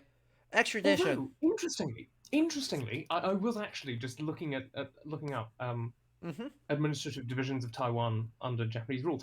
October 1909 was when the Japanese restructured the prefectures that had been in place since 1901. Perfect. They So we went are from 20 down to 12 prefectures. So there was an administrative restructuring of Taiwan right now. in 1909. Perfect. You love that, and that is the Yeah. exact time where the historical Liao Tianding is doing a crime spree. Yep. Yeah, I was actually the reason I was checking was I wanted to find out whether the Japanese preserved the Qing administrative divisions on Taiwan, the sort of three prefectures, one special region 来讲聊天顶 arrangement. 拍败乌龙会饮者川岛，甲令牌撒咧就行。啊，一个神秘的军头师，甲受伤的川岛害走。此去伊甲聊天顶会有啥物款的冲突？另外就是乌影人的计划还搁伫咧进行当中，这对聊天顶会搁有啥物款的影响？听官，咱继续甲看落去。第 Woohoo. 四回西球岭凶杀案。 That's an ominous name.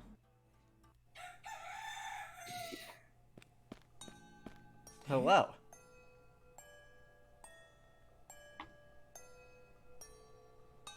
Where is everyone? Conveniently, here.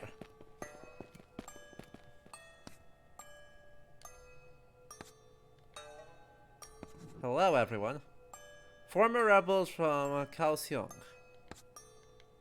Quite far south, but you know, I guess they might have moved upwards to Taipei since Sure. unrebelling. But you know, I guess the idea of this, especially to a Taiwanese audience, is that, oh right, obviously that's a pretty substantial distance to have moved up. Exactly. That is my sense of it too, is that it's mostly... We are mostly looking at, oh yes, Tianding's crime spree is attracting, like, national attention. And so everyone is converging right now. And Magistressa, have a good night. Oh, the Secretary of the Interior has it. Wild. Yes, Oh, the the trade! Choo-choo time. Yes! Hold on. Yup, plus the Black Dragon Society Assassin. Amazing. Is there a way that you can sneak in? Ah, Tai actually proposed the plan to rob the military factory. Interesting.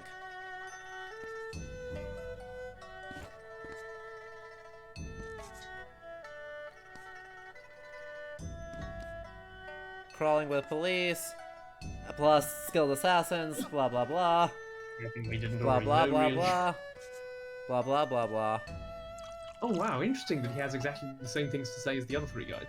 I know, right? Hello. Hey, it's more stamina. I think. Yeah. Ah.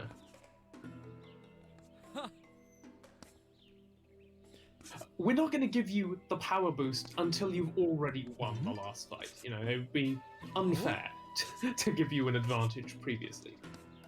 Of course. Anyway, though, we are now in between things, which means I want to take a quick deviation from gameplay again, in order to take a talk about these, the collectibles. Yeah. So, these obviously are, for the most part, like archival material, right? They have sometimes pretty basic descriptions, but for the most part, these are stylized scans of archival or museum objects, which is super cool.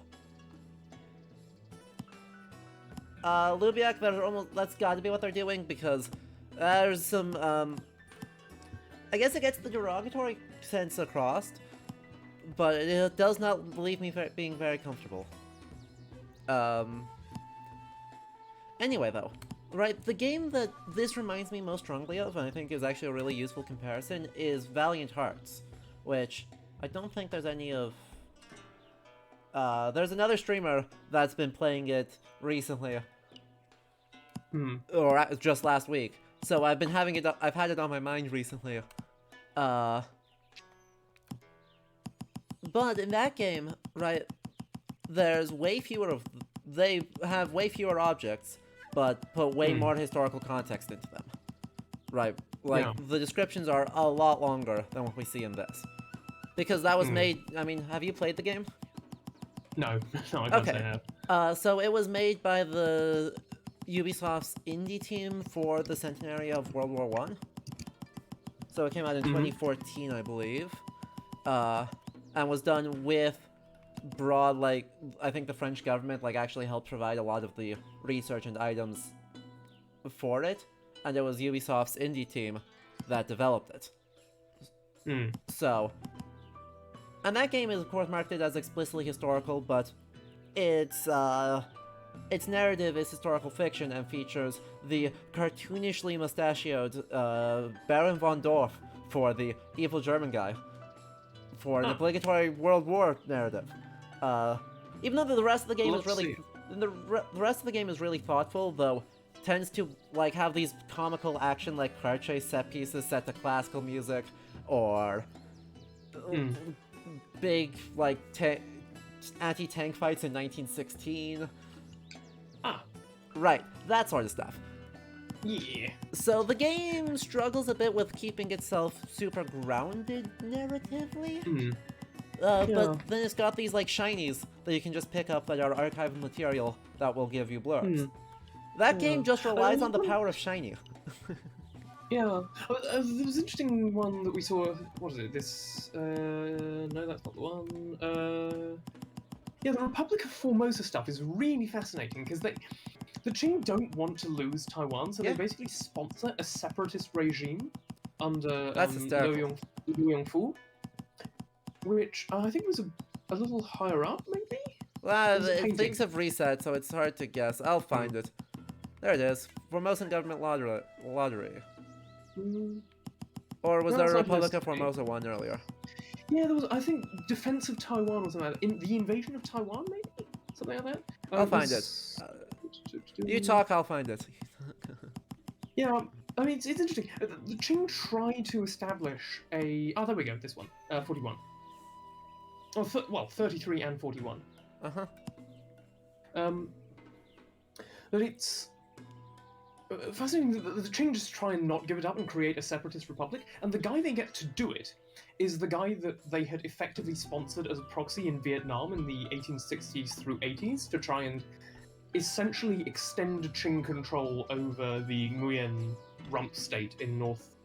I think Nguyen... I forget how you are supposed to pronounce it. Over the Vietnamese rump state in northern Vietnam and try and keep it out of French hands and bring it effectively into Qing hands. I mean, the interesting thing is that what the Qing are doing here is all fundamentally imperialistic. They are trying to expand and consolidate control over regions that they have not previously. And so Liu Yongfu happens to be one of those figures who ends up doing so in more than one context. He's first used essentially as a proxy in Vietnam and ends up as one on Taiwan as well. Okay. Cool. So yeah, I mean, right, clearly reasonably high quality historical blurb coming out of this, right?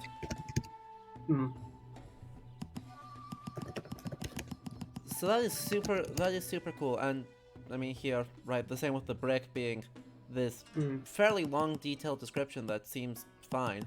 Right, as far as I can tell is done perfectly. 8 Views of Taiwan series look like. Yes. It looks vaguely like... I think it's further down. It looks vaguely like... just from the description, like it could be some sort of woodblock series. But it is. Also 1935. Okay, I don't think it's woodblock, so it's 1935. Right, it's sort of... But it could be... To be fair, I mean, Japanese woodblock stuff lasted for a very long time.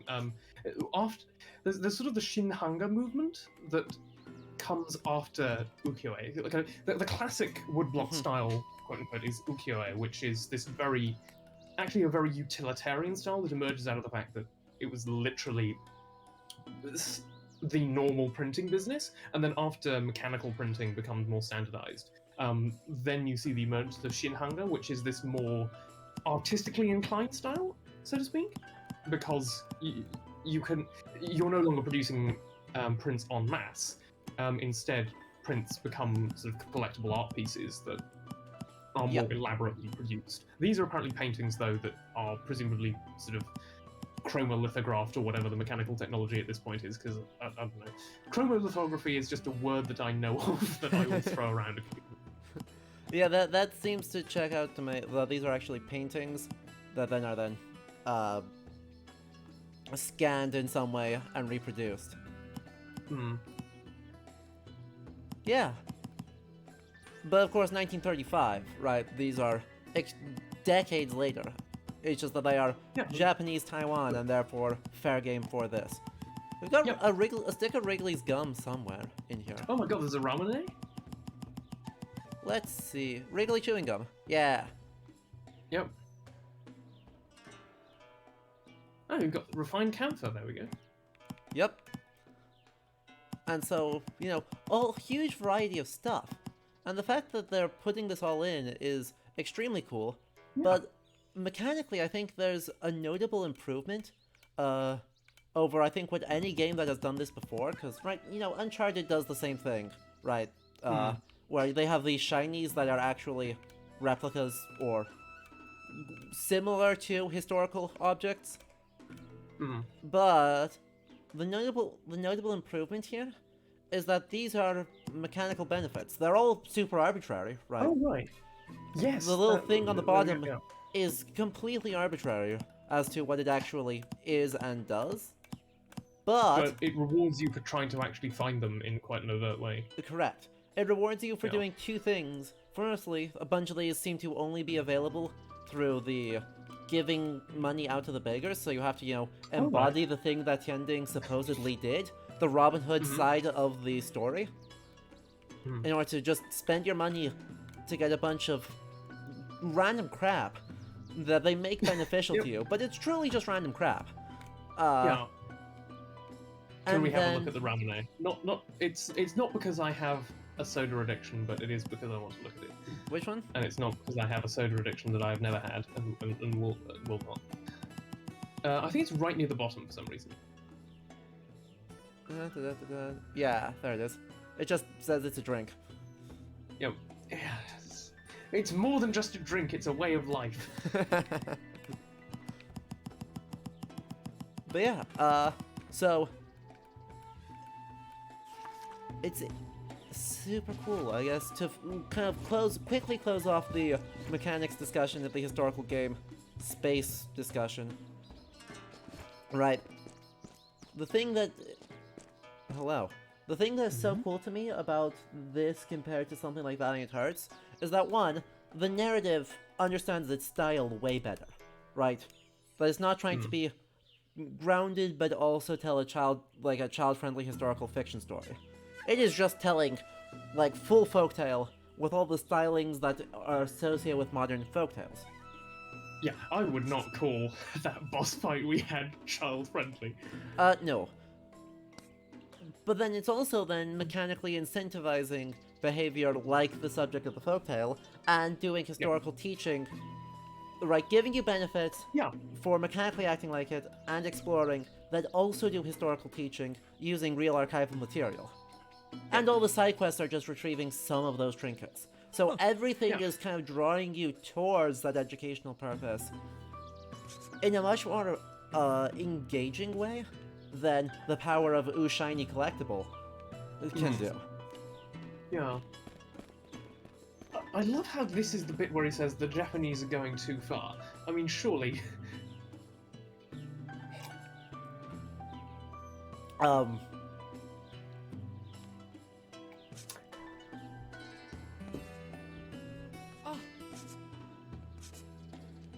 don't know, that sort of all equal under heaven is not the sort of thing I would typically associate with late 19th, early 20th century Which link? Anthony's attitudes at all, especially not in light of, you know, the fact that you are on this island probably because the Qing are trying to actively deprive its indigenous population of sovereignty in order to control its economic resources.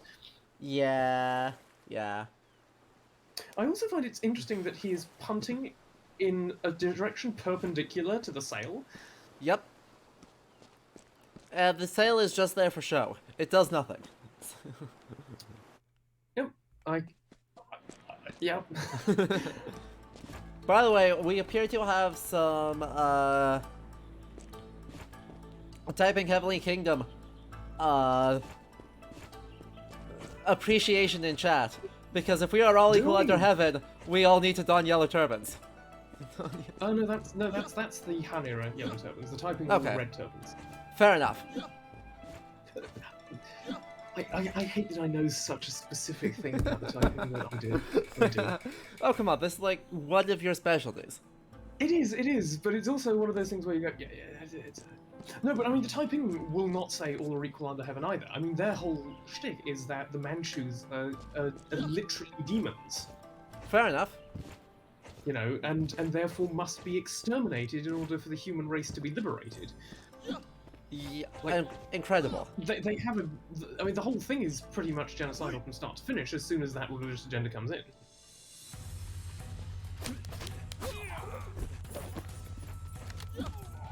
Oh, whoa. We got a thing off of that. Huh. I don't know what that emblem was, but we got something.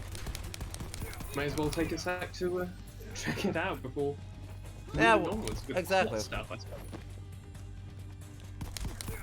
Pew pew pew. Also, we just do murder here. Yep. We're just these are bullets. They do kill people. And people die when they are killed. Indeed. So what was this emblem we got? We got baton. When you use the red sash bind, you'll always steal a baton from the enemy. Well, that's no good. No, because gun. You can get gun too. Exactly, and I can get some hilariously overpowered guns. Like, there's a rocket launcher in this game.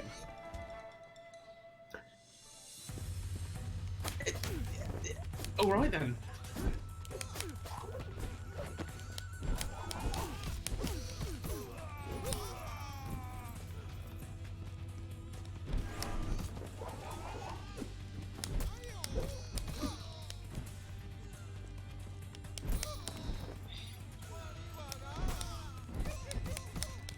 And... no. Stop it. Yeah, there's a rocket launcher. The military has rocket launchers that they will use to launch rockets at us. Okay. It just does a lot of damage. So I expect we'll see it then probably when we're on the train. Yeah, I do wonder, why can we not is the pistol to rocket launcher seems like a big leap. Surely there's a rifle in between. Oh, there is? Yeah. Oh, okay. The rifle is incredibly good. Because it just feels like, hang on, didn't the Japanese not even have a rocket launcher by World War II? Yeah. Your point being? I think that's one of the places where, yeah, the buildings are fine because they did eventually exist. What are we doing? Milk, face powder, and ice cream. Caramel. Milk caramel, not plain milk. Although presumably the game's not going to say, hang on, here's 10 options and you need to remember the exact 3. Exactly. Or else. This game has pretty straightforward design for the side quests. They're all fetch quests and they all are either find this trinket in a previous level. Oh hey! Look at that! That's actually a poster of us. Right in the bottom there. That's actually one of the sketches Your screen share with me is actually a little bit too blurry for me to properly make it out, so I'm going to have to watch the stream to see it properly, but I will see it in a sec. But yeah, that guy there is, you know, it's an actual police sketch, I think, of Liao Tianding. Oh, that's cool. Yeah. Yep, I see it now. I see it now. Yep. It's definitely showing up. Also, I found out that I see that there were more shinies. Dang it. I can't... the button on my controller to actually, you know, do something with the bird. Which, by the way, birds in the chat. There we go. I just really pissed off that bird. The controller was a bit flaky for me, and so it did not register the first time, even though I hit the button. I appreciate the tenacity of the beggars, but I feel like a roof of a building is possibly one of the hard places to obtain arms. Yeah, probably. Oh no, I'm not an expert. They've been doing it for much longer than I have. That's a fair point.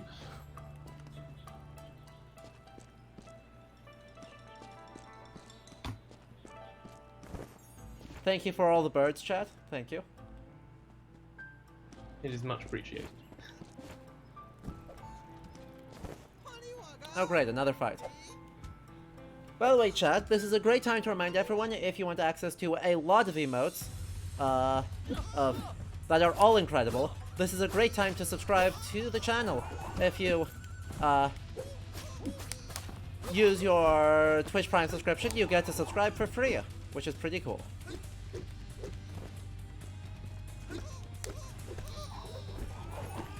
Ow.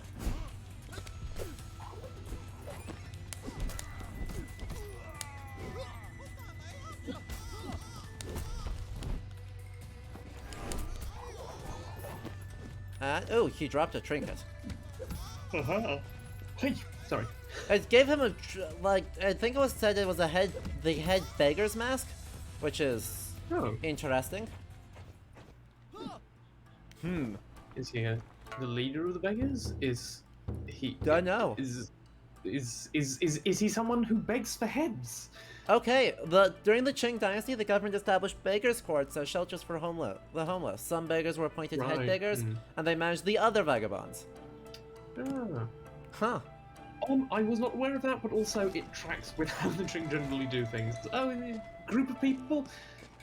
Find someone within that group to put them in charge for a while. Fair enough.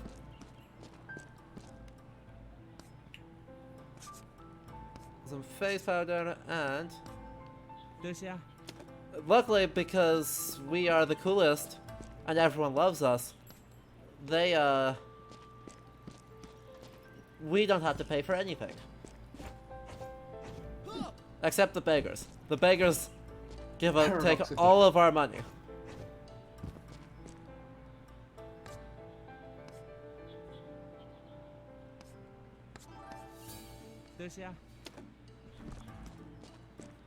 Oh good, and those are also all trinkets. I love it. Oh, that's good. Do we have ice cream? Amazing. 500 ice cream vendors. What was that? I wonder how they're refrigerating it. A great question. I have no idea. If anyone has an idea, chat, do post a link so we can take a look.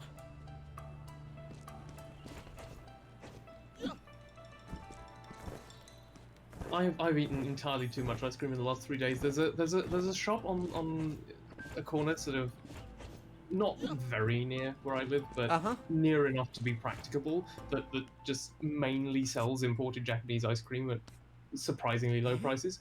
Yeah. So I've indulged. Oh no! What did we do?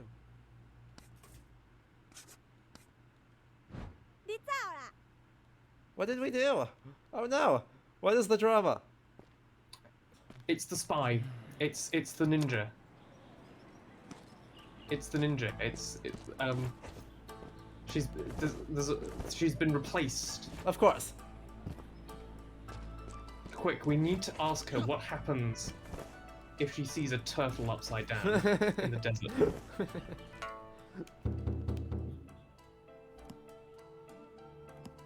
Let's see if they say anything. Oh, ice ninjutsu, no. Sadly, it does not say how they refrigerated the ice cream. Just that there was a news article that there were 500 ice cream vendors in Manga and Trois-Tutia. Shame. And we get one more thing there, which is... I'm getting no luck with looking up 1909 Ice Cream Taipei. I'm just getting a lot of ice cream places in Taipei that I regret not going to. But yeah, no, I feel you on the ice cream. There's this frozen yogurt place literally next door to me, and that is dangerous. Yeah, no, I couldn't risk that. Oh no, what has happened here?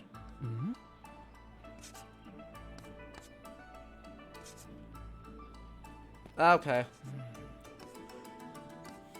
Everyone's hiding. And we need to find the pamphlet, which I don't think we have that, but we might have that. We've got most things. We do not have that. Huh. Does our map help us at all? No. Green exclamation marks, I guess. Exactly. Let me in. It's weird, you know, isn't it, that you're the one for whom it's quite late, and I'm the one for whom it's quite early. And Yeah. It's actually not too bad here. It's only 9 o'clock. So, it's not bad at all. Oh yeah, daylight savings, so you're actually a little earlier. Exactly. You would otherwise have been a few months ago. Exactly. Let's take a look at where else we can... There's a whole bunch of things here, apparently. So many side quests. Okay. Well, unfortunately, I'm just not sure where the one you need to be at is. Right, I know exactly where the main quest one is, I just don't want to trigger it too early, and... Before the side quest, yeah. Miss figuring out why Agwai is suddenly acting very strangely. Yeah. Because they are adorable, and I want them to be happy, despite knowing that's not going to happen. So... Okay, but like, what if I want to go into the sewers? Yes, I would love to drink some sewer wine. Yeah, definitely. That seems like exactly the sort of thing to pick me up if I did actually drink. I guess. Sure. I don't know. Look, this one guy is really attached to his particular wine. His particular sewer brand wine. Indeed. The lengths some people will go. I don't know. Still probably not the weirdest alcohol.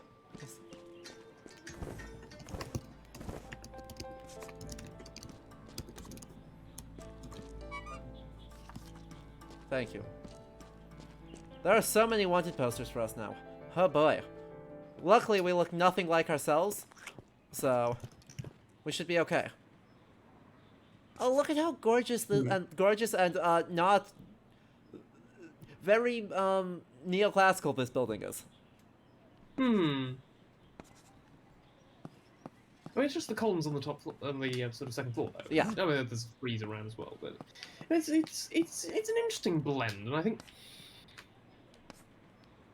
in some ways it's a little easy to frame this sort of late Qing and Meiji architecture as late Qing on the one hand and Meiji on the other. Not that it's a continuous period, given that it's two different sects. As being, in some regard, kind of trying to seek out a degree of Western respectability. I think it's a more interesting sort of notion of, to me, to think of things as, well, actually, the Qing and the Japanese state see themselves as part of a broader Eurasian continuum almost. And that it's more that oh my god, we have latex masks. We have latex masks.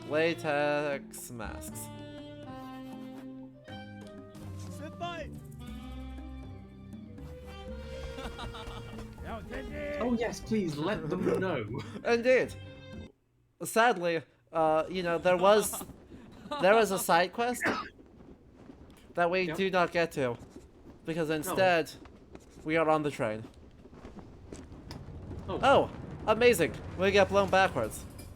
Ah, interesting.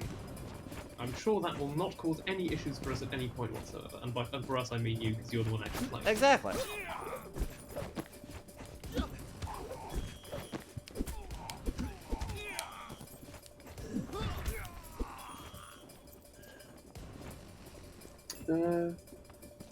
Oh my goodness. I'm trying to look up ice cream in Taiwan under Japanese rule, and all I'm getting is this one article from sort of the Academia Sinica, this mini article from the Academia Sinica that says that there is an idiom in Taiwan that selling ice cream is first and being a doctor is second, in reference to the amount of money you might earn. Amazing. So there we go. Sell ice cream on Taiwan if you want to make it.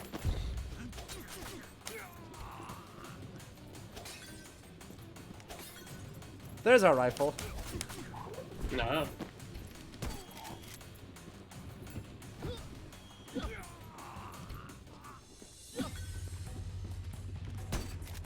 Yeah, the rifle just like shoots through I see. people, so it's just incredibly lethal all the time.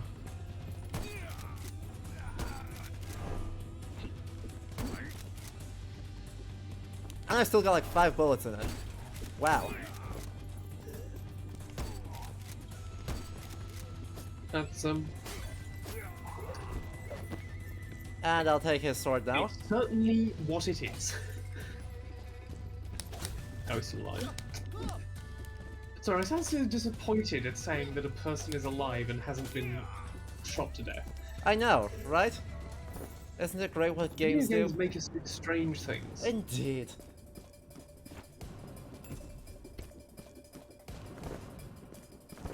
I mean, I do kind of love this whole set piece. This is great. It's all very different.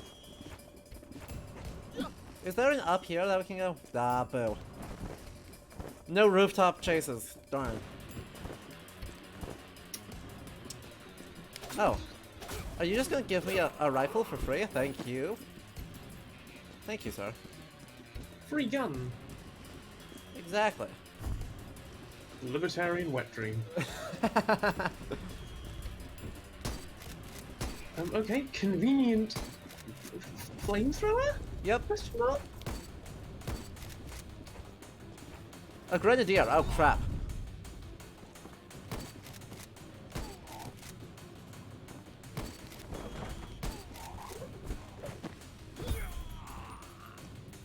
Oh, crap. Are these grenades? That's just death. There is definitely just death there. That's yeah, just a sawmill casually Just incorporated there. into a passenger train. It's just hanging out. Don't worry about it. Also, grenades. Grenades. Grenades. More grenades. Wow! The riot shield just eats a grenade. I mean, yeah, it's a riot shield. It eats everything until it doesn't. Sure. Totally. Yep.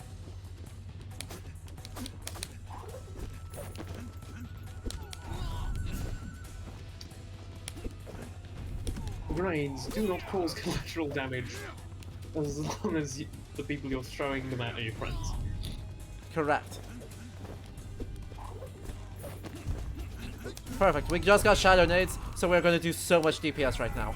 Holy good lord. So when we perfectly time a dodge, we get a shadow form of ourselves that does the same things we do. So we were doing double DPS. Right. With single ammo. Yes. Oh goddammit, I was so close to succeeding there. I didn't even notice that there were spikes to jump over. I was just jumping because I thought it was fun. Yep. Turns out, the interesting question is, with this train so heavily laden with all the stuff that's on it, is it necessarily faster than the bird? What? Because the birds are flying backwards relative to the train. Yeah? Which means we're moving at like Mach speed. Well, the question is, Ah, with an no, engine bird. like it might have. Dang it. With the engine that this train is likely to have, Yep. and the gigantic size of the train behind it, evidently. Yeah. There's a lot of space in here. Also, I want to know what we're transporting, because it's presumably military everything. Boxes, holes, evidently. Yeah, yeah. Levers. True. Oh God. Flamethrowers. Giant spinning death laser. Or death knives. Saw blades of some description, yeah.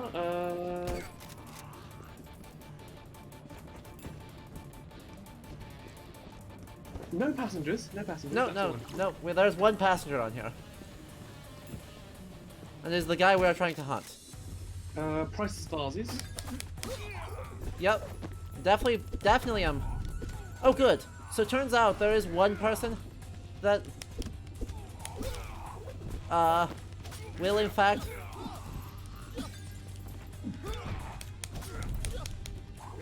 I want his gloves. Ow, ow, ow. Sir.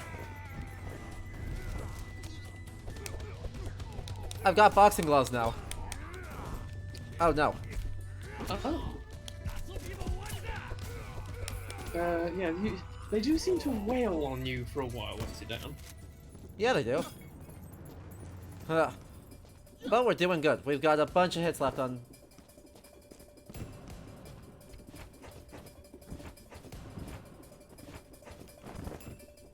Ha! No fear. Let's go.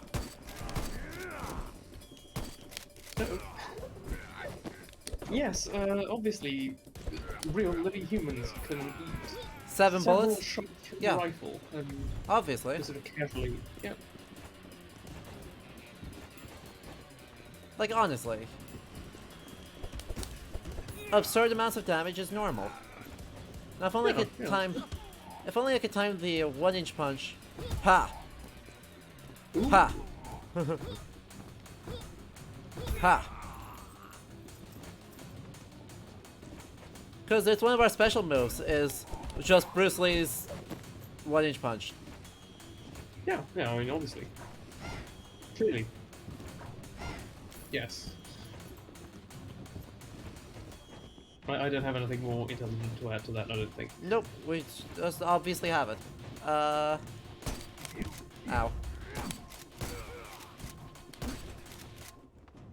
Stand up. Goodbye. Goodbye. Works well enough. Hey, but it's one of the interesting things about this game in 2D that, you know, if this were an actual 3D environment, well, I mean, the direction to move is sideways. Yeah. In terms of trying to get people off the train and in big trouble. Uh-huh. Why is this... But, you are locked in... I wonder if you keep hitting it. That's my thought. It's behaving very strangely.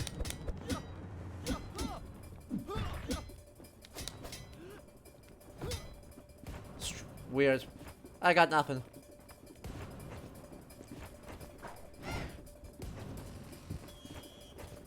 I wonder why there's this, though. Peculiar. Oh well. Another wave fight. Yeah! Let's go. Ow. Ow.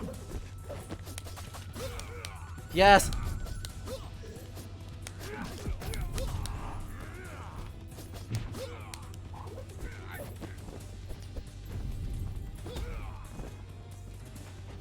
I do wonder how you managed to whip the brass knuckles off a guy. Great question. We'll see how magic. Great question. Ow, I totally dodged that. Huh.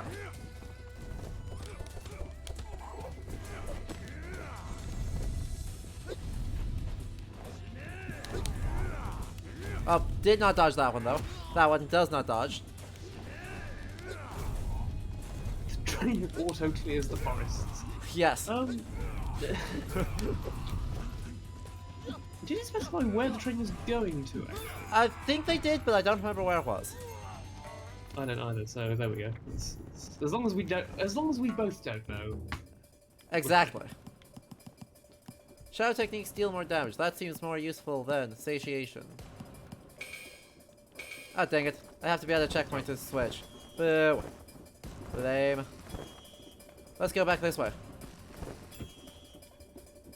Because I know that there's a shiny.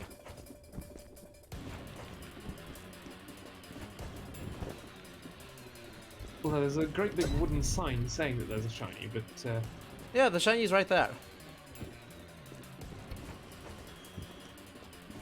oh right, it's one of those. So right, it's a very sort of Doom style. You have to go all the way back. Yeah. having to leave it here. Yeah. Let us get rid of Strong Will and instead put on Shadow Strength. So that we will do even more DPS when I get lucky. Alright, see you, Bahamut. Obviously, it is going to be much faster to go back. Yes. To go Ow. forward. There we go. Look at all this Shadow technique. Just completely mauling this guy. Ah, yeah, that's some. Wait, I thought that opened here. I was sure that was going to open here. Huh. Boo.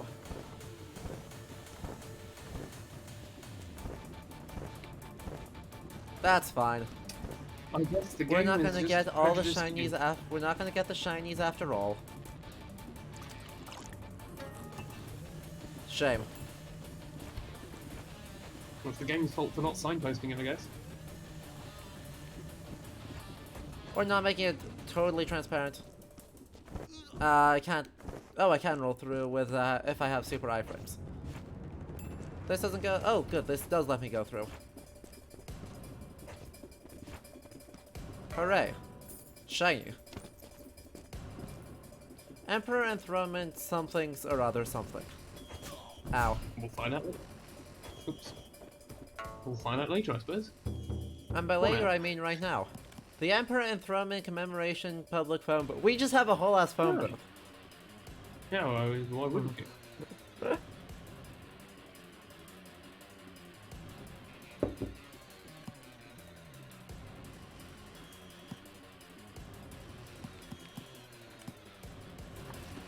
Amazing.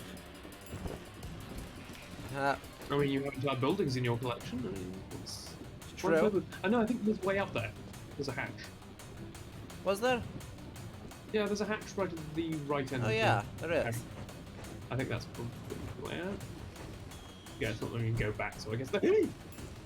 Well, I just landed directly onto the thing. Don't worry about it. Yep. Ow. Ow. It's fine. We're fine. Saw blades, they're not that fatal, are they? Exactly. Good to see that he has anime laser eyes. Do they get injured by the environmental hazards? Yeah, they do. They get insta-gibbed by them. Alright. If they land on them, they are dead.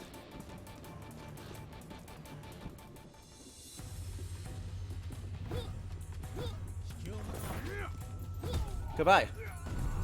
99 damage. Literally 999,000. Right. Goodbye. Oh. Right. Fair enough. No, that's fair. Yeah. I think that was probably. I love how many gestures come over here. Yeah, no. Happy to stay on this side of the train. Oh god, stand up. Stand up. Boom. Boom. Goodbye. Oh. Goodbye. Goodbye. Oh, it didn't kill him. Yeah, they seem to have a certain amount of resistance, but it doesn't seem to be that consistent. As far as I can tell. Or maybe it I'm is. not sure what the rules are. Please, please. Continue to stand over there.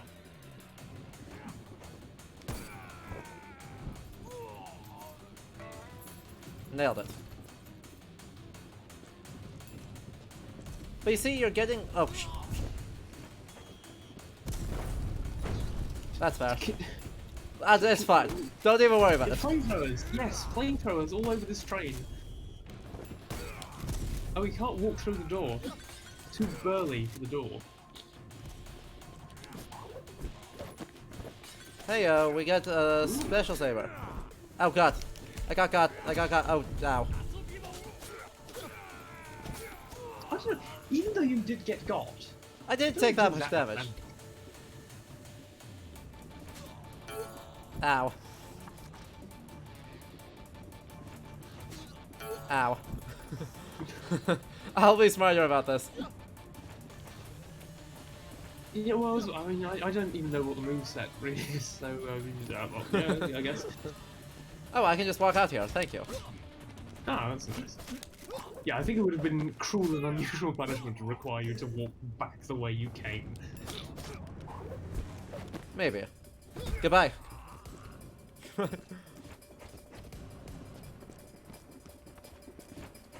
Yeah, nothing. Yeah, Apart from making some birds very angry, yeah.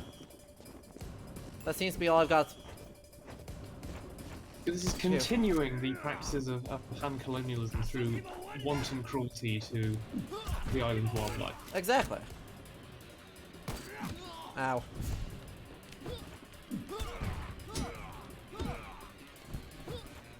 Why can you hit the cages? I mean, is there some purpose to it, or is it just an overlooked feature of the map? I really don't know. But I do know that there's a shiny right here. Ooh. I couldn't read it because it was too blurry. For Morrison Government Lottery something. Did we already have one? We may have already had one. I don't know. Second for Morrison Government Lottery something.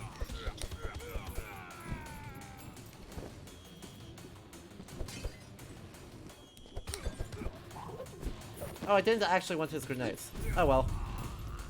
Have grenades will travel.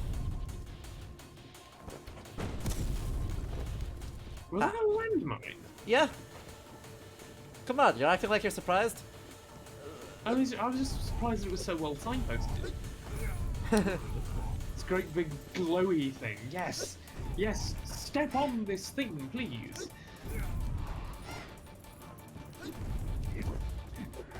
Ha! We will just own this guy now. Stand up.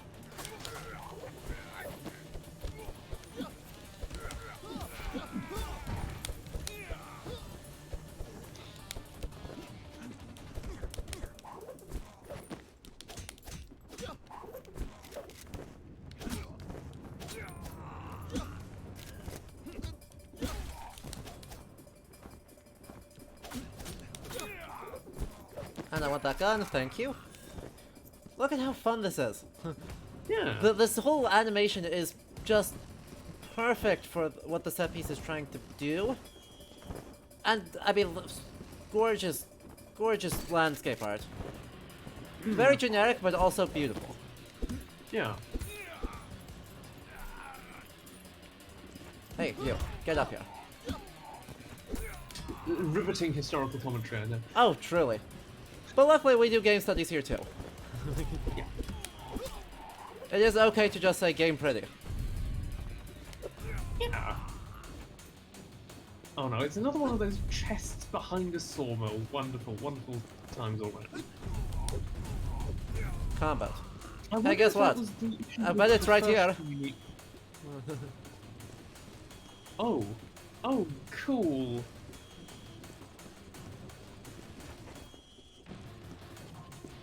I wonder if that was the issue with the previous shiny, that there must have been a way to enter and backtrack. Yeah.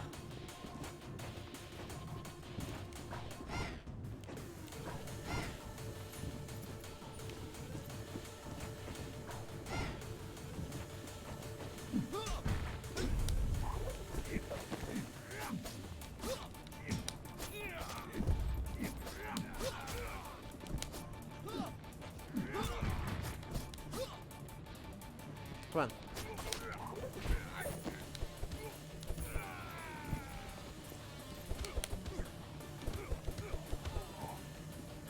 stand up.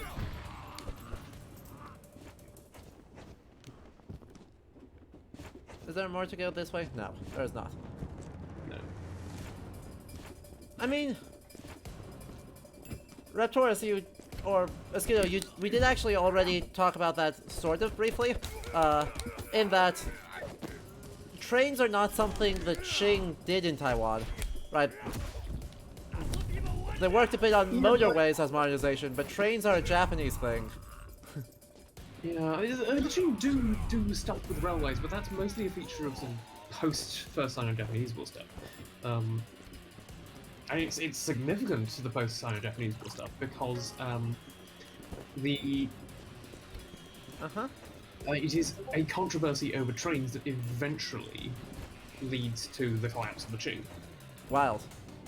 To some extent, the problem was that in Sichuan in particular, there was a controversy over the fact that the Qing wanted the trains to be built with the railways to be built with foreign investments, and basically there was a large attempt to ensure that a Han consortium would end up as the principal investors in the railways. Got it. And that was the source of major protests, which in August-September 1911 led to an armed crackdown, which in turn provoked the military mutiny at Wuchang that eventually bowls over into the establishment of the Republic of China. Huh.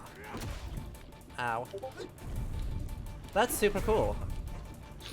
Yeah, and the interesting thing is, you can't get away from the Han-Manchu dynamics in it, because the interesting thing is that it's mostly Manchu officials who call for the establishment of these railroads with foreign investment, because what they want is build railways fast to protect the integrity of the wider imperial state and its territory. Of course. Whereas what some nationalists want is direct Han control of the railways, and they see the fact that the Manchus are employing this, are so interested in trying to get foreign investment, as a further sign that the Manchus treat China as a sort of extractive colonial possession of sorts, that they don't see themselves as the same people as their Han subjects. Yeah, that is the conception of Manchu railway policy. Give. Oh, god dang it. Ow. I did get the gun, though. Oh, I did not get the gun. Let's try that again. Oh wait, the gun just vanished. Yeah, oh. yeah, I think it's got you got wailed on the moment the thing happened. I got got. How tragic. Yep. Whoa. Oh. Yeah, I mean, oh well. Seeing as there's a lull in... Sorry, it's not a lull in the action, but... It's a lull in the historical commentary. Which is the true action you come here for. Which is... yes, seeing as there was a bit of a lull in the immediate plot-relevant stuff, because it's all... hang on. There's a person. Maybe that's what you said. Plot. To take it to Keelung, so that's where they're going. Ah.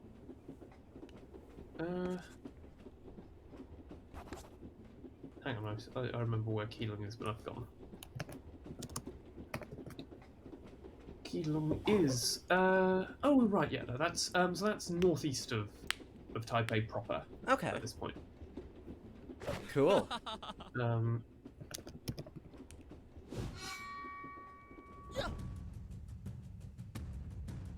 So, Banshui, which is the treaty fort, is up to the northwest.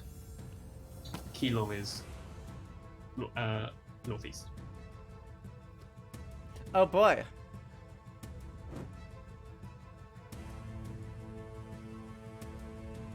Oh.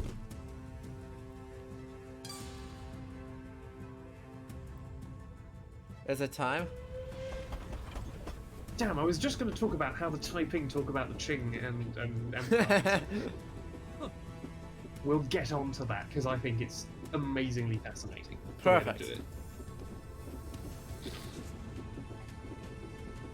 What happened to Iron Mountain? Oh.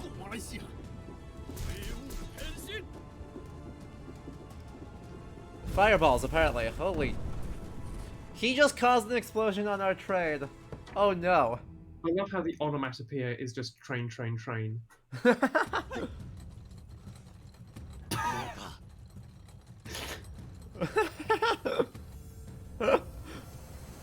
你这头下，喂，啊， Incredible. Oh my goodness. I mean, to be fair, there were only like 8 of them in the front carriage. So... Yeah, that's fair. We killed everyone else. 要前进， Yeah, because it was all the police and the army. Yep, yep. How does he know he planned to rob you? I mean, we did actively rob him, so I don't know. to be fair, yeah. We did walk up, rob him, and then get robbed. Oh, hang on, that was a nice background there. Yeah, it was. I can't go back Ooh, a though. coast guard. Oh. Let me back down the mountain. No. No. No such luck. Oh, well. But I love the animation on the grass there. Look at that. I'm wondering if I've actually been to wherever this is based on now. Cool. I mean, obviously, as I said, I've been to Taiwan in general, but, you know, this specific site, or if I'm thinking of somewhere different. Okay. Do you remember what the fort was called? What? Ah, Do you remember what the fortress is called? no. Right, I'll try and look into it while you deal with the boss. Perfect. Ow.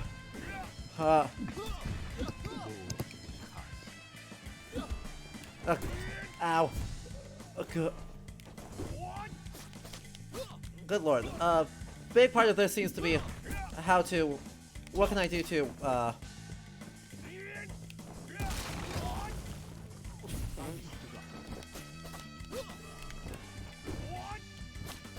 to stay away from him when it's relevant. Well, trying to get a Black Dragon Strike or Shadow Form up. I would love if I could get a Shadow Form up. Ow, he just Shuryu or yeah. Shoryuken me. Okay. Yeah. This is a lot. This is several whole things. Hey, we got the shadow. Gee, dang it! I lost the shadow form. Oh. As in, as in, not completely, just... No, just I goofed it up at the exact wrong moment.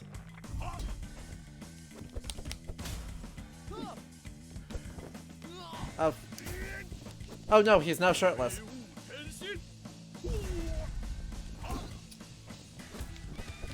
Right, so there is a fortress. And he is wearing a black dragon tattoo. There we go, got it up. Ow, and then lost it again. Because turns out taking damage makes you lose it.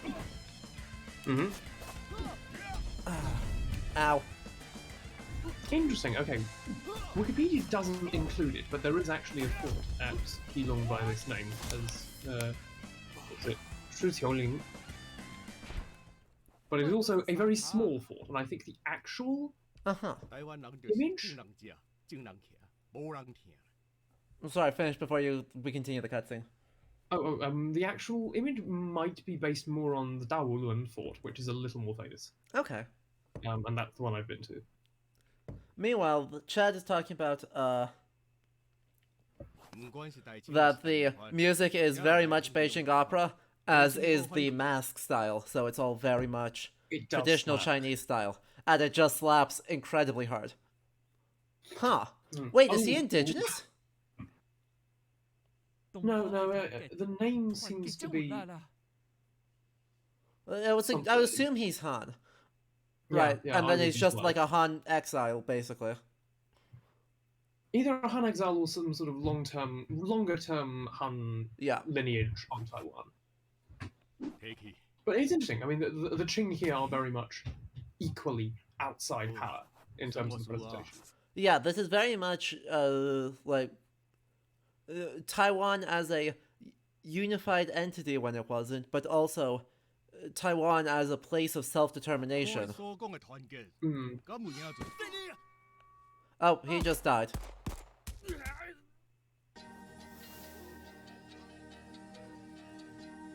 Rip.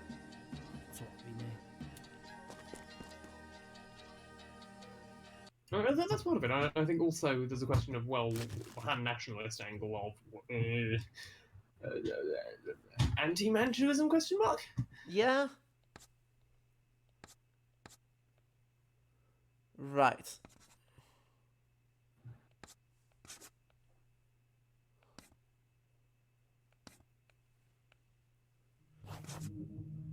Spooky.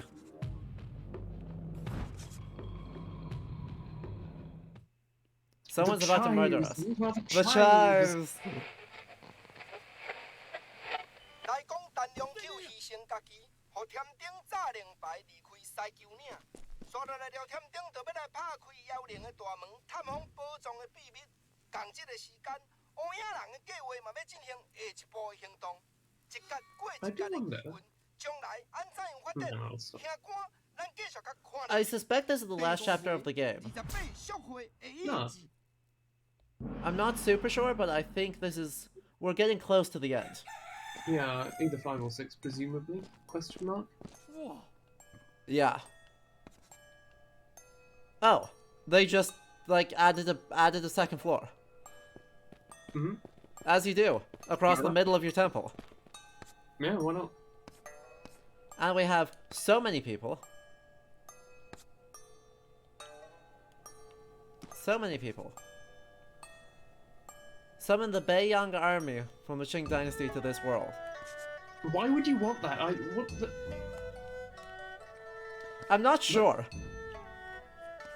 Like, Yuan Shikai is the guy who lost Korea. Well, Liu Anhong is... No, not Liu Anhong. Li Hongzhang is the guy who lost Korea almost, so... Yeah. But I mean, it may speak to a certain degree of tension between, well, are the Qing still sort of a foreign outside state, or are they Uh-huh. ultimately the rightful rulers of China? I mean, there wouldn't have been total consensus on this. Like, I think the interesting thing about the focus on things like republicanism and constitutionalism in the late Qing is that Qing loyalism was still a thing as well. Uh-huh. 等下， And what's interesting is that the post-revolutionary consensus of 1912 comes out in large part because of Qing loyalists. Yuan Shikai 等下， is not is often interpreted as a pure cynical actor, but it's also very easy to read his actions as being those of someone who wanted to preserve as much of the Qing as he could, with the understanding that the Qing state itself couldn't survive. Yes.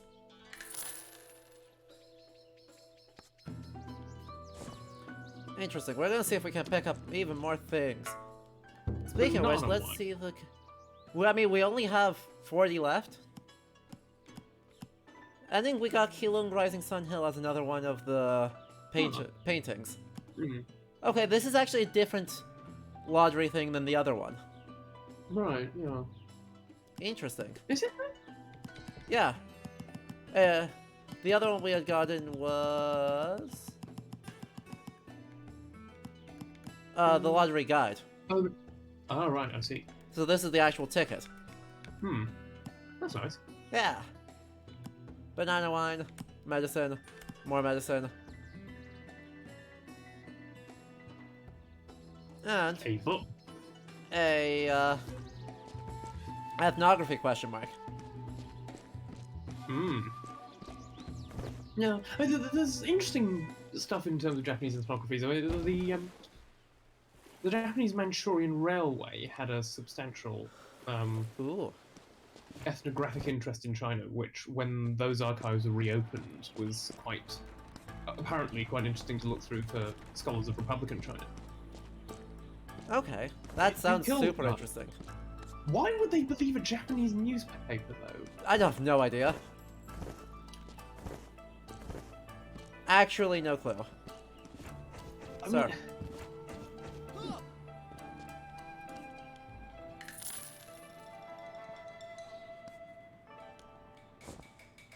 I want to see if we can cause even more inflation.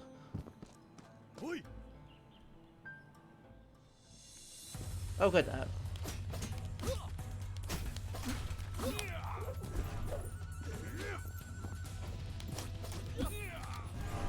Ow. Oh, good. A laserized guy. Those are always fun. Aren't they fun? They're shiny and purple, and therefore you know they're dangerous.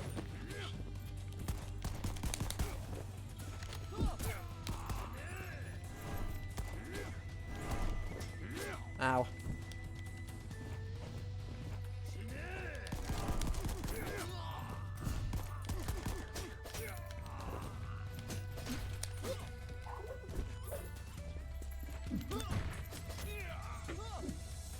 Perfect, nailed it. Oh, that's what I Flawless. was going to say. We had the boss fight, and I forgot to talk about the typing. No, it's really interesting. The typing. There's one typing document that talks about the Qing as sort of a foreign entity of 3 provinces ruling 18 that sort of used Chinese money to buy luxury goods to be sent into Manchuria, which is not how the Qing worked at all. But it's fascinating that you have in the 1850s this notion among some Han radicals of the Qing as sort of an extractive colonial power. Uh-huh. That makes a lot of sense. Yeah, and indeed, he also says that opium is the Manchus' fault. Uh-huh. Wild. Give me one That's second. a claim. I can probably actually find it.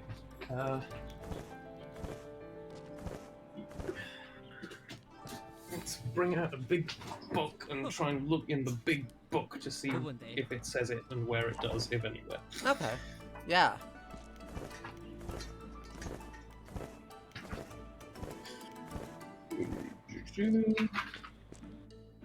Taihoku Station, let's go over here. Yo. That's not it. Maybe it's earlier. This one?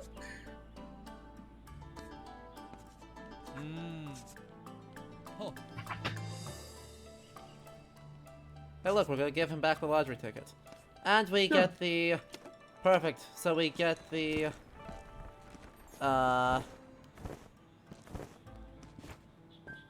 thing we needed for the other one in order to continue the next side quest. With whatever Agwai has been suffering about. Oh, right, yes. Hooray! Yes, More side quests. We're going to ask what happened to that thread. What? Yeah. It looks like we just need to get farther to access the thing, to get the lottery ticket, to give it to the to get the pamphlet, to give to the chef, in order to try and figure out what's going on. Right.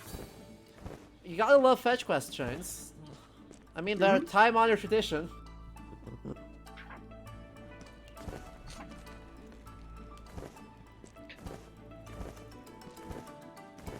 So, hello.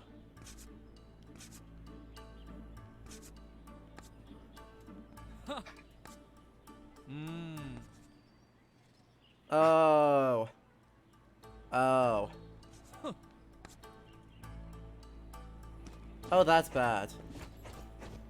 All right. What happened to say? I missed. A Japanese official is going to like try and purchase, since Agwai is enslaved. She's being purchased.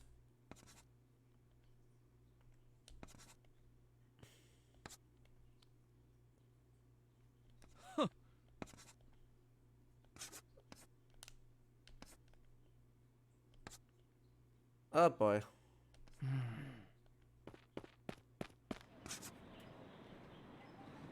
How to help Agwai?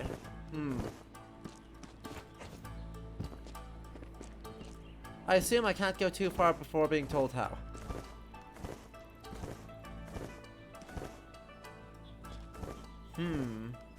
I mean, unfortunate mishap?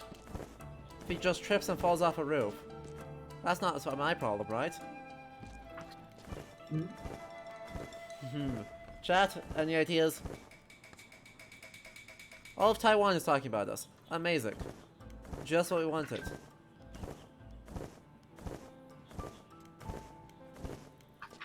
I'm wondering if I'm looking at the right document actually, Oh. or if it's not actually this 1860 treatise, but actually from 1854. In which case I will need to get a different book. That's fair.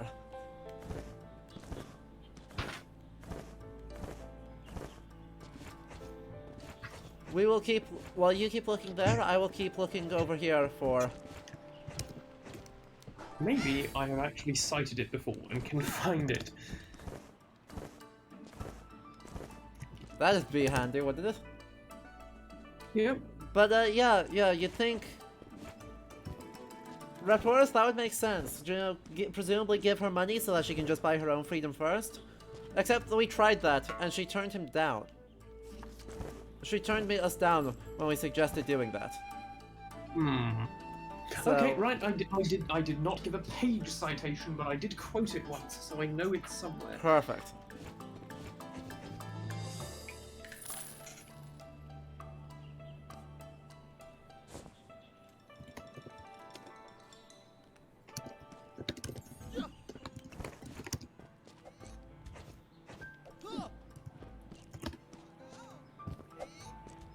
Hey.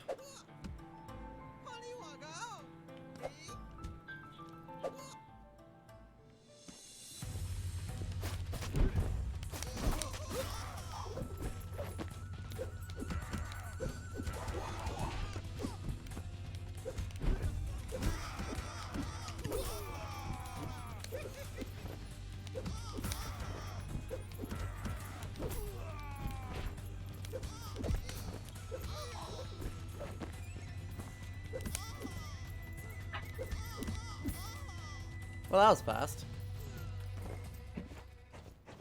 Turns out these guys are not as well endowed with cash as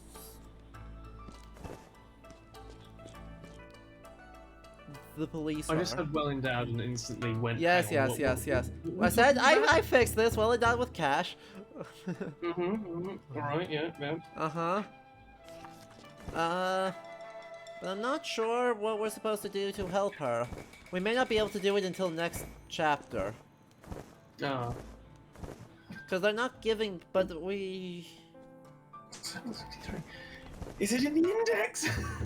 Because there's one thing Because there. it's a really interesting quote, but I need to find it in its proper context. Oh no.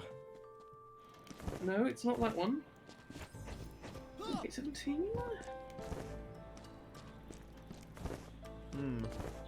But that's that guy, that's not helpful. No, that's not it. Now, how did that guy get up? Sir.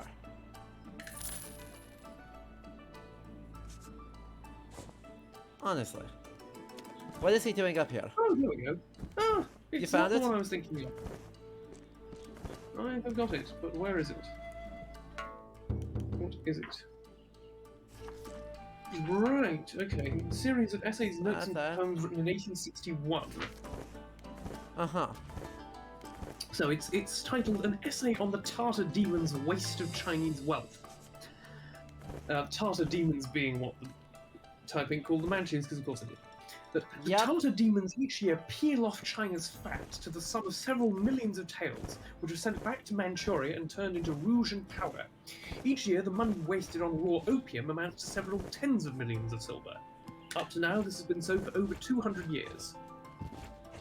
China's gold and silver are almost exhausted. Our Chinese people of the Middle Kingdom often deplore their poverty, but none considers the vast 18 provinces' submission to the 3 provinces of Manchuria an insult, nor is anyone ashamed of the fact that a people of 500 million are under the domination of 3 million Tartar barbarians. That actually isn't the quote about opium I was thinking of, so there we go. There's even more.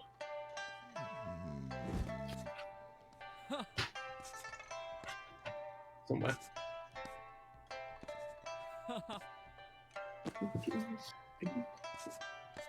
What? We just... Right.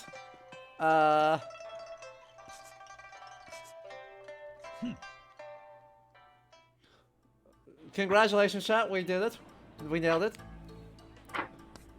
So, because I've been trying to look at typing propaganda, I missed everything, and I can only assume that you just pretended to be the guy while leaving him Correct. beaten up and naked. Correct, but we Right, turned okay. into a picture-perfect replica of him despite not having a mustache.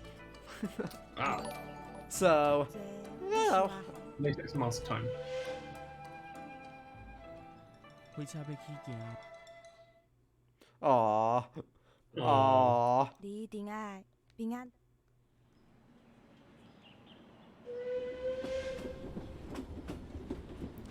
We did it!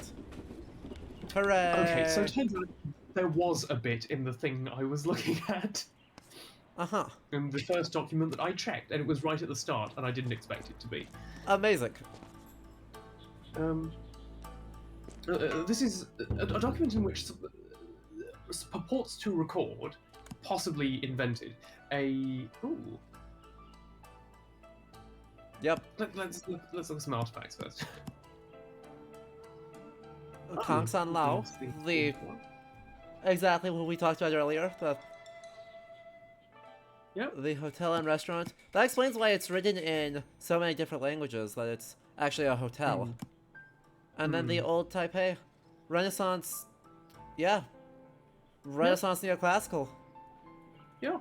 Looks great. Like, I'll be honest, amazing. But, anyway. Achievements have been gotten. We are only somewhat wanted for everything. So, why don't you tell us about that quote? So this is interesting. I mean, this is a document from 1860 called "The Hero's Return to the Truth," roughly in terms of translation. I forget what the original Chinese is. Let's conveniently ignore that I've forgotten. The main thing of interest here is in fact, the language here is very similar to the compilation documents from 1861, which is why it probably isn't a real conversation, or at least is heavily altered to include more refined thoughts. But Hong Gan, who is the Taiping Prime Minister recently appointed as of 1860, is supposedly having this conversation with a Qing official who was on the fence and was preparing to defect. And he begins. Well, the first bit of direct quotation really is, "You, my younger brother, were born in China proper. For a land as extensive as the 18 provinces to be under the yoke of 3 provinces of the Manchu dogs, and for 500 million Chinese to be subject to a few million Tartar devils, is indeed sufficient cause for extreme shame and disgrace. Moreover, each year they transform tens of millions of China's silver and gold into opium, and extract several millions from the fat and marrow of the Chinese people, and turn it into rouge and powder." So, yeah, it's similar to the one I mentioned earlier, but the main thing is that the Qing here are being presented as this sort of extractive colonial power that are also responsible for the opium problem because they are the ones buying opium and not Chinese merchants, apparently. Yep. Totally. Makes perfect sense to me. Yeah, it all sounds normal. Lumia did ask about what's this? Yuan Shikai's bid at emperorship. I mean, I think the essential thing is that Yuan Shikai believed clearly in the Qing monarchy, and that part of that was also a belief in the merits of monarchy in general, which probably influenced his presumption that, oh, what China needs is just a Han monarch, if the problem had been Manchu monarchy, and it's not the right bet, but it was an interesting bet. Yeah? Yeah? It was an attempt was made. Yep. I mean, it's better than doing nothing and accepting your fate? I guess? Yeah, well, I mean, the bit at the emperorship is something that happens after he's already been made president, so... Yep. It's not as though he wasn't already in a position of authority, it's just... there is a sort of a big head scratch as to why he thinks it is even remotely sensible to re-establish a monarchy, even if it is a nominally sort of constitutional Han-led monarchy. Because one of the things that brings about republicanism is this notion of a sort of a discourse of civic rights. And although it is a sort of question of, well, civic rights to what, in the same way as states' rights to what. Yep. There is still this increasing notion of a degree of active political participation, even if not through formal political bodies, that, well, the Declaration of Emperorship runs counter to, even if it is satisfying what had been a realistic end goal of, say, you know, back in 1908, 1907, whatever. You know, Yuan Shikai is trying to do a thing that would have been seen as ideal in the 1990s, Yeah. that by 1915 has become fundamentally untenable. Huh. Okay. Excellent, thank you for that. And now? We have the What? tomb and the magic katana. Yes. Glorious Japanese steel folded 10,000 times. Something, something. Wing sharp. Wait, I thought there was supposed to be 3 talismans. What happened to the first Well, one? we used the first one to open up the path to get up here. Open the entrance to the entrance. Yes.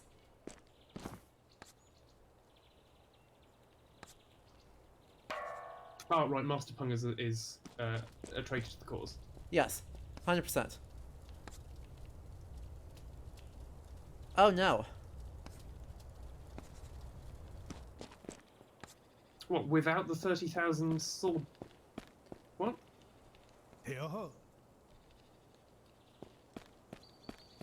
Indeed.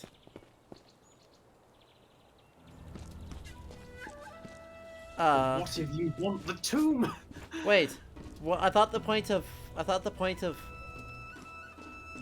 putting away those command blocks was to reclose the door. Maybe once it's open, you can't unopen. I don't know. Whatever. Plot. Right. Oh hey, it's you. I've seen you on top of the Pokemon building trainer. for a long time. It's the Pokemon trainer. Yes. Also here, yes. Oh, there we go.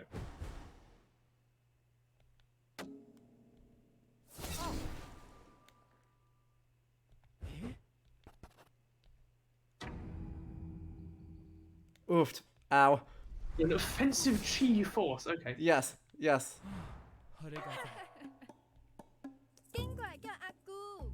Hello, you. The same generation as your master. But we get a new skill. Incredible. We can become invisible. 2 different spellings of chi in 1 sentence. That's impressive. Yeah! 什么呀姑？ Immortal child. 不贵，马克差不多。 Oh, we have to pick which one we're going for. Oh, interesting. Well, that's fine. We got the new one, so let's Let's try it. see if we can remember. Become invisible to enemies. This must be just like if I perfect dodge something. I will become invisible. We do have an immortal child though, which is interesting. Ah, yes, there is a battle at the temple. A battle that is not affecting anything outside. It's just sort of happening. Oh, they haven't arrived yet. I'm hiding in Zhongyi Temple, and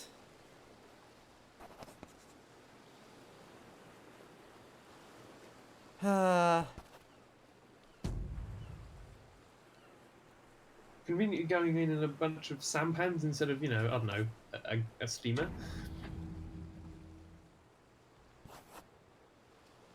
Yep.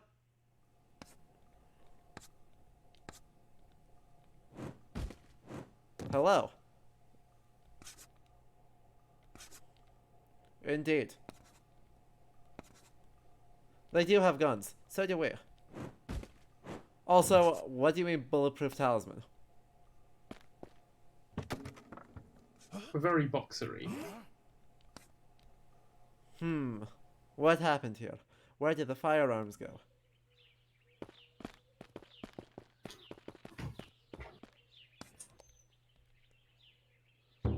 off this ship? Oh, what? Yeah, yeah.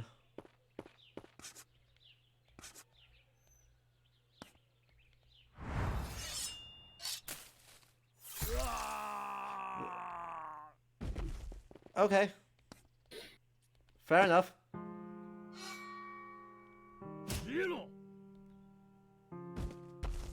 I feel like dipshit is possibly not the best translation in the under the circumstances for I agree. given yeah.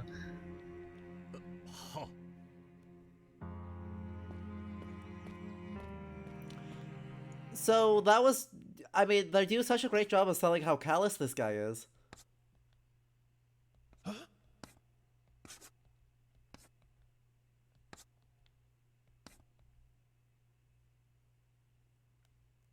Uh-huh.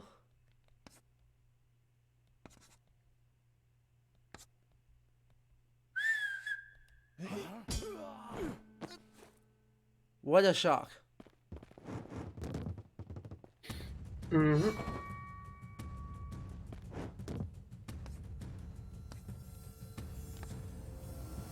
Uh-huh.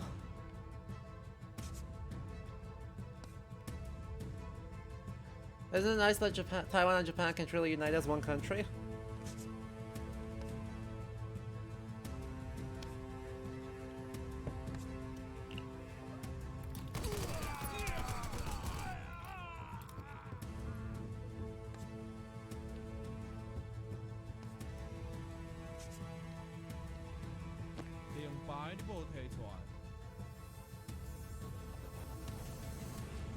Yup.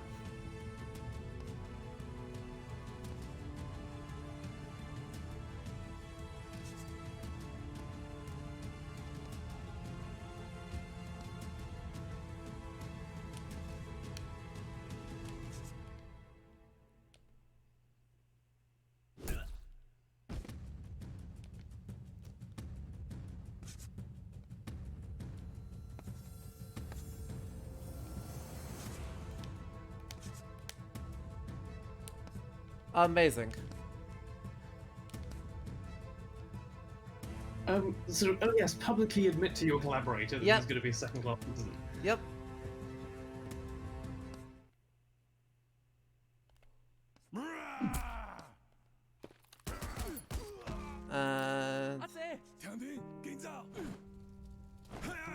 Sadly, I did not finish this side quest, which means I think he probably...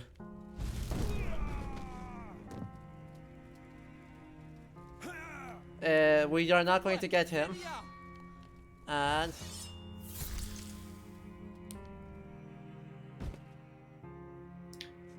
No, if you have fire-throwing powers, surely... Oh, he does have... He... Ninja Oba Shindaru.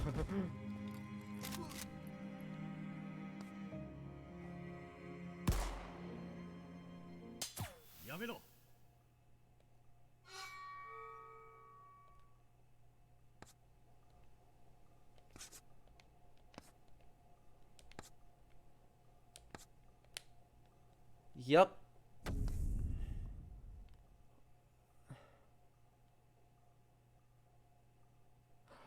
Okay.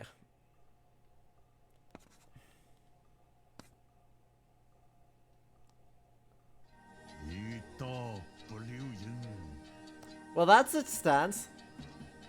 It is a stance, but you know the interesting thing is that, like, he's talking like the Qing. Yeah. Also, indigenous people who? Yep.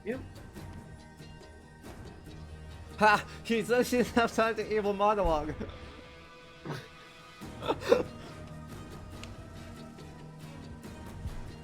I'd say it's time that we get...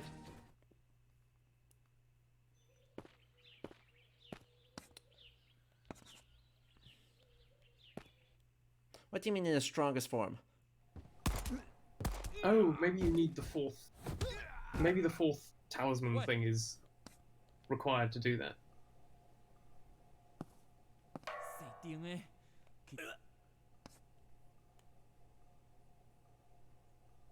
What? Is that a pizza cutter? It's a bell. That's a bell. But this music freaking rocks. Mm-hmm.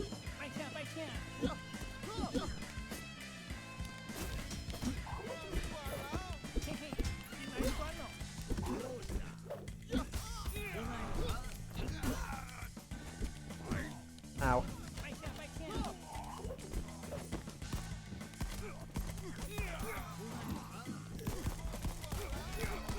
That's interesting. It's a sort of almost an escort mission type thing, where you've got to... It seems to be. Well, at least part of it is keep Matsumoto alive. Yeah, yeah.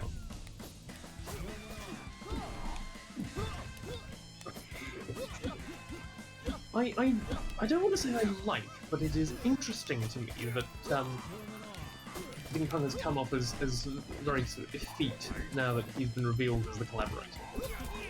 Yeah. Which mirrors the sort of thing that you see in Where the Dragon. It absolutely does.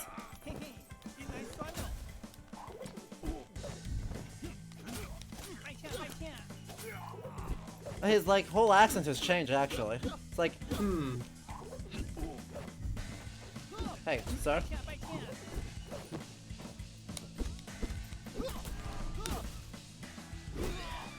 Ow.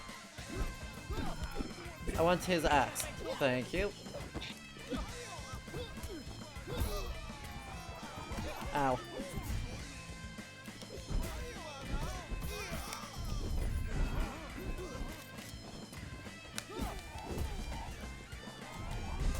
What's happened to the to Matsumoto's sidekick? Excellent question. I'm not sure. We haven't seen him in a while.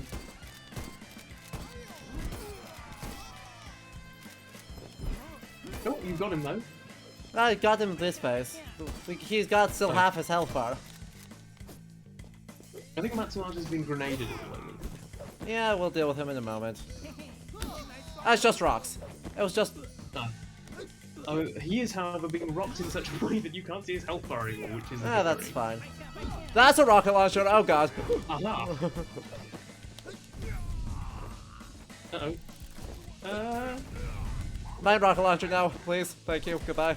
Kaboom! Ah, damn it. That wasn't what I wanted to send the rocket. Oh, I've got 5 rockets left. Oh, this is fine. Yeah. 3.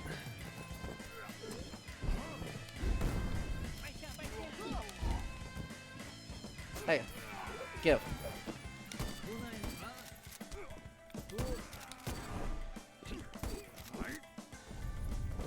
Ah, he's not at all at risk. Ow. Unless this mission sort of lasts half an hour or something. Exactly.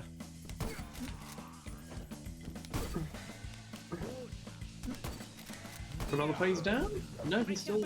No, he's still got one more attack on it. Maybe 2 more? Okay, I completely forgot the boss will have a health bar in the top right corner. Amazing. Got him. And we kept... Everyone just turns into coins when that happens. Exactly. Everyone explodes. Matsumoto. Oh, he's not dead yet. I'm shocked. Okay, now he's dead.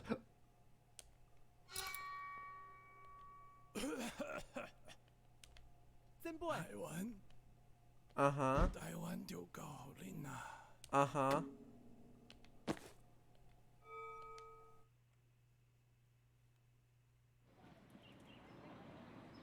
Do you have to fight him anyway, or something else happen? Or... I don't know.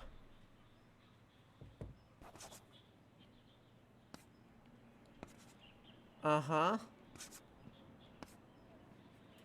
Oh, that's a paradox. What? No, he's going around saying, "Oh no, he's a collaborator for the Japanese," and he's going to come out arrested by the Japanese police. Yep. That's going to inadvertently.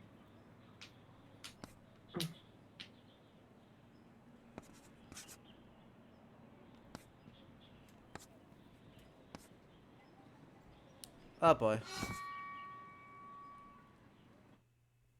He has been manipulated. Oh, So, there's one more then. we got 1 chapter left. 衫甲清风啊，根本就是倒电的妖孽，联手要杀害抗日志士。刷落来，清风阁四界咧放风声，互大家叫是廖添丁，才是三骹啊，日本人的走狗。啊，倒电摕到三底灵牌了后，就要来去妖灵抢夺宝藏。 Well, 廖添丁敢有法度阻止一切的变化，搁再洗清家己的枉屈的。听歌，咱继续甲看落去。第六回，期待强杀一最奇。 Something tells me he doesn't make it out. I think that's fair because the historical It's layout. actually, the Japanese no there, the possessive form, that does actually occasionally appear in certain parts of the world that were Japanese influenced. Uh huh. Oh, no, it doesn't happen. Okay. 等下， He has had a redemption arc. 个机会哦。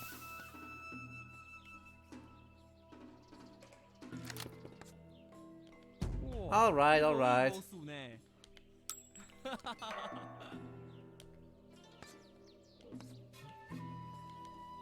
Well, we're gonna go after him. Uh-huh. Hey, there's Leoka. He's fine. Hooray! Also, Raptorus points out that Shimada and the massacre that was mentioned 10 years earlier are both real. Obviously not incredibly anime, but, you know, is the actual perpetrator of an actual massacre done by Japanese colonial officials.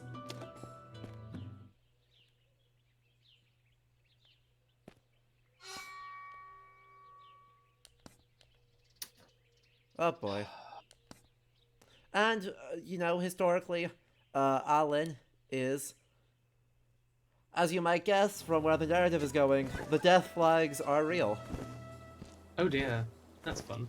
Because the historical figure, supposedly, the historical Liao Tianding was beaten to death in December of 1910 by Alin. Ah. Yep.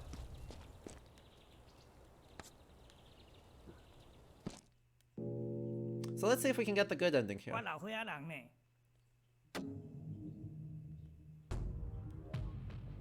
Uh-huh. 今来选啊，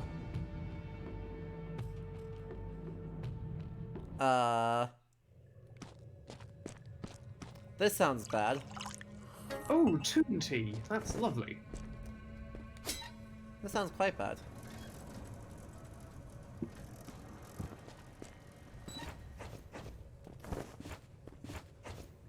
Look at this place. For being made, you know, not even 100 years earlier, they sure do a good job of making it feel super ancient. Hmm.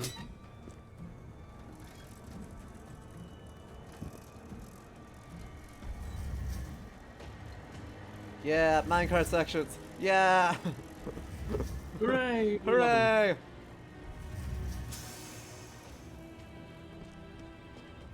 Oh crap. Right, that's probably not where you want to be. That's probably not what I was meant to do, no. I think you need to go left, probably. I can't get under here. No, probably Lame. I thought I saw something that I could have jumped off to go see, not. but no. No such luck. Hey. No. Stop it. Oh, gotta love these inconspicuous spikes, Of course. which somehow you can get past, but you can only get past by gratuitous martial arts, while somehow Of an course. entire company of Japanese policemen and troops has just casually entered. Well, yeah. Also, 4i? Hang on a minute. Next time we see some pots, don't let me break them right away.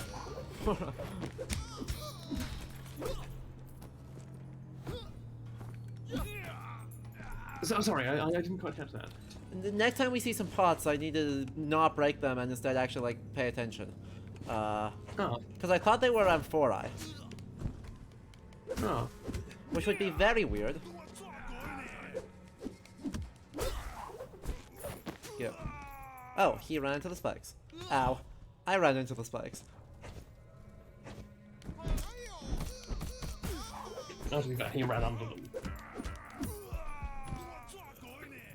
Was there actually anything here? Ah, dang it, I just broke another pot. Ah! There's probably more. There's almost If it turns certainly out more. last we'll look like we've got egg on our face, but Ow. power of God and anime, you know. Thank you, Lubiak. There they are. Hmm. No, not M4. I M4 I have to have pointed ones. They have to have pointed bottoms, but they do seem to have a running wave pattern around them, which is very distinctively a Greek and Mycenaean, and I guess as early as Minoan design. Yeah, no, but running waves, you can also see that in some Qing pottery as well, Okay. so... Cool. That it- is To be good to fair, I see. mean, that sort of handle style is a little odd. Normally it's a little further down the neck, Okay. but, it's... okay. It's not too egregious. Oh, Ow. that's convenient, isn't it? Uh-huh, that thing is on a cycle. Powered by... question mark? Don't worry about it. Tomb magic. Exactly.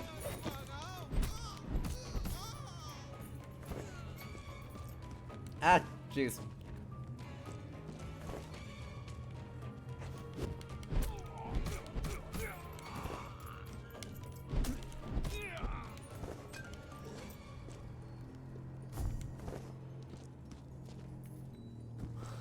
I have no idea if I'll get the good ending, by the way, or if I will get Maybe best the good ending, ending because doesn't I did do not finish absolutely every single everything. side quest. What? Yeah. Yeah, I Maybe the have a good ending feeling doesn't do- that will Yeah. probably do all the side quests, which is not worthwhile to do on stream. It'll be something I will do else when. Yeah. Right, we need to actually like finish this because we have been going for almost 4 hours already. Yes, and I mean, I don't have to leave at a particular time, but I do actually need to leave at a certain point. So Exactly. I need to get new glasses because I hate these ones, which you may have noticed if I kept from the back. Yeah. Ow. But we came pretty close, right? We've gotten almost all of the historical artifacts. And Well, we've gotten historical most of the documents, side. quite Ow. consequence. Fair play. Fair play. No, you got me. Congratulations.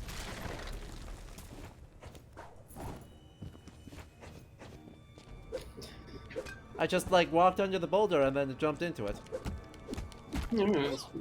As one does. Well, yeah, but the boulder only causes about 70 damage to you, but it causes 99,999 damage to Exactly. Japanese soldiers, apparently, so...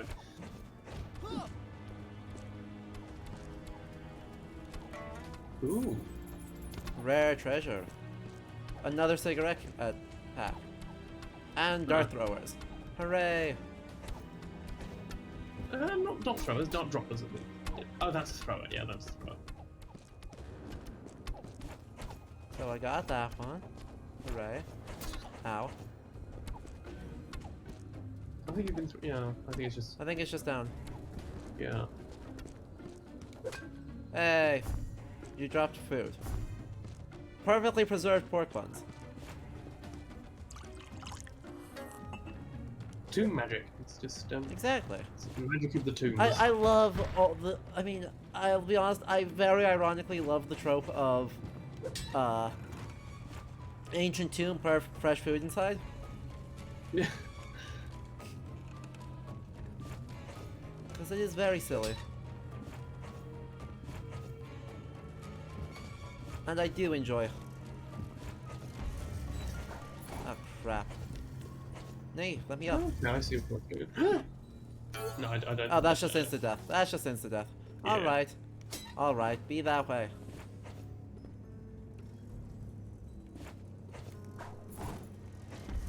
Ah, boo. I tried.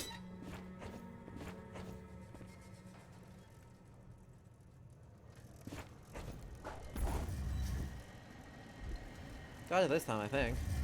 Yeah, whoa. Uh-oh. Ooh. See? I knew they were baiting me. Oh, perfect. I can get here without dying. Perfect. My sword. What? Sir. Sir. Stop throwing grenades in closed spaces. Oh, yeah. It's so rude of them. It's just so No, rude. it's, you know, yeah, it's, we got friends there as well. You know, it's just a bad time for everyone. And Chao Yin Cave. This deep dark place that does stuff. Gee, what do you think? Are the odds that there's another boulder right there? Aw, I can't roll through it. Sad. There was an idea that was going to be very cool of me, and then I didn't make it. Ah, crap. Ow. Oh, It's fine. Everyone's fine. Everything is are fine. those actually avoidable? You know, does the game actually let you avoid them I mean, I think you can outrun it. within reason? Because yeah, from a pure design perspective, it would be a bit of a piss take to have 3 undodgeable hazards in succession. Yeah, even if they don't do significant damage. It would be kind of rude.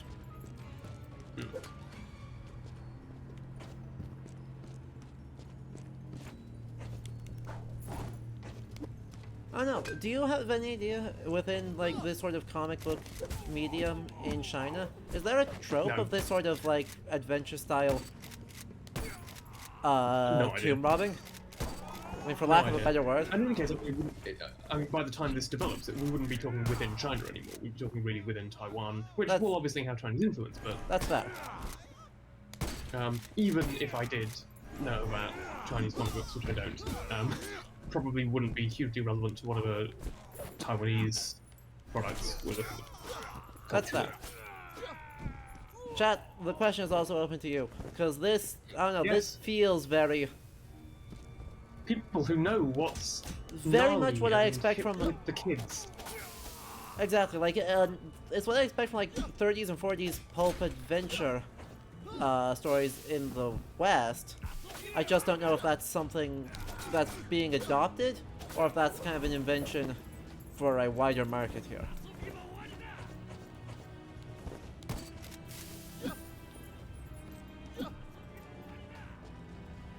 I wonder what the purpose of collecting more money is in the last level. Eh.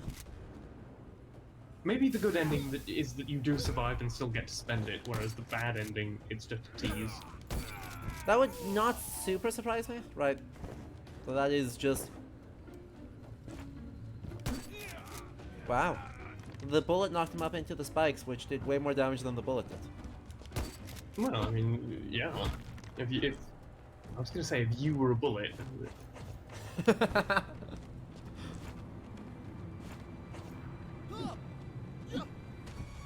Wow.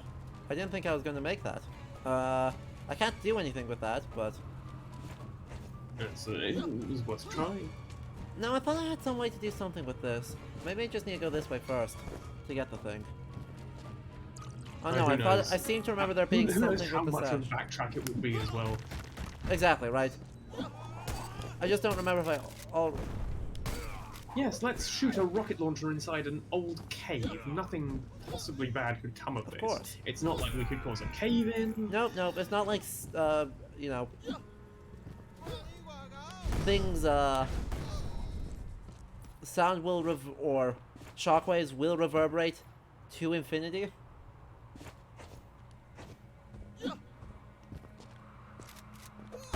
Ow. Hey, sir. Sir. Sir. Sir. Takes 3 rockets to the face and survives. What a Chad. Exactly.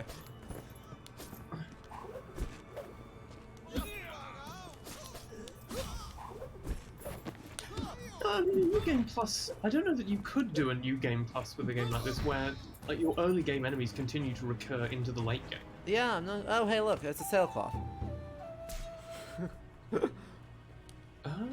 Hey, look at that.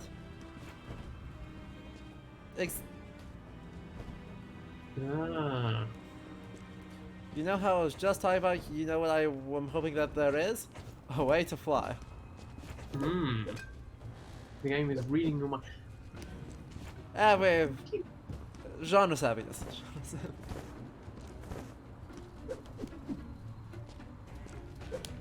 I guess you go up and to the left, maybe? I guess. I really wish I knew how to get through that though, because I would love to get through that to see what was on the shiny on that side. I don't seem to have a choice.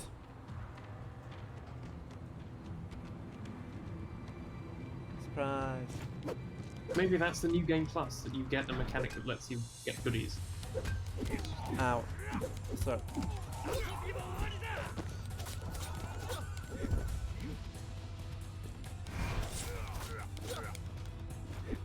Oh, that's the invisible thing.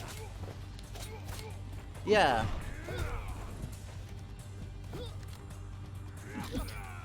Oh, maybe the red kid saves you from a certain death. Sorry, my train of thought was not very clear here. As in, Arling is going to try and kill you, but Pokemon trainer, Kung Fu Pokemon trainer might save you. Ow. Oh, he has a rocket launcher. Oh, that's a problem.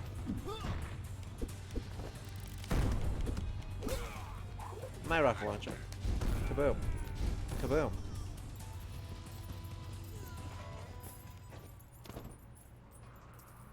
And another cigarette pack. I guess really encouraging bad habits here. Yes, really encourage. Well, I mean, what's interesting is, of course, the fact that this early 19th century tomb has all of these 20th century cigarette packets. Yes. I mean, they also have a lot of cops. Just like around. So, yeah. Because that got me around to there. But I don't really know what to do with that, because there's nothing over here. It's just like sealed doors. Red herrings? Yeah. I tried looking for one and didn't see one. No. Peculiar.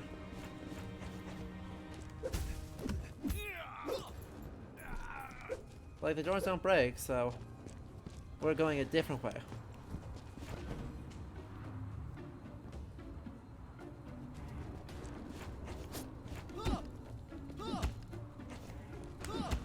Come on. Break. Break. Boo. Maybe it's one of those much vaunted unidirectional braking objects I've heard of. Indeed.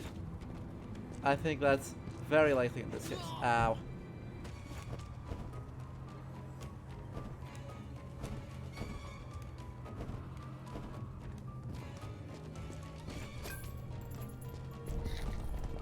Don't know, but I am not... You know, that was dumb of me. I should have just glided the whole way.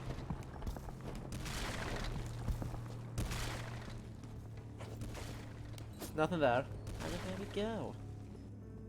Oh, okay. Okay. Oh, lava! Cool, yes, let's dig so deep that we've hit lava. I'm sure this is fine.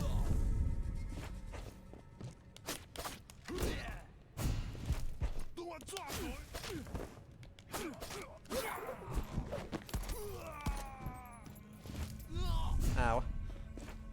Luckily, lava doesn't hurt too much. Yeah, of course not. I have never been... I would never have thought one would have been hurt by lava. Because, yeah, I have never been hurt by lava. It is a pretty true statement, I'd say, but...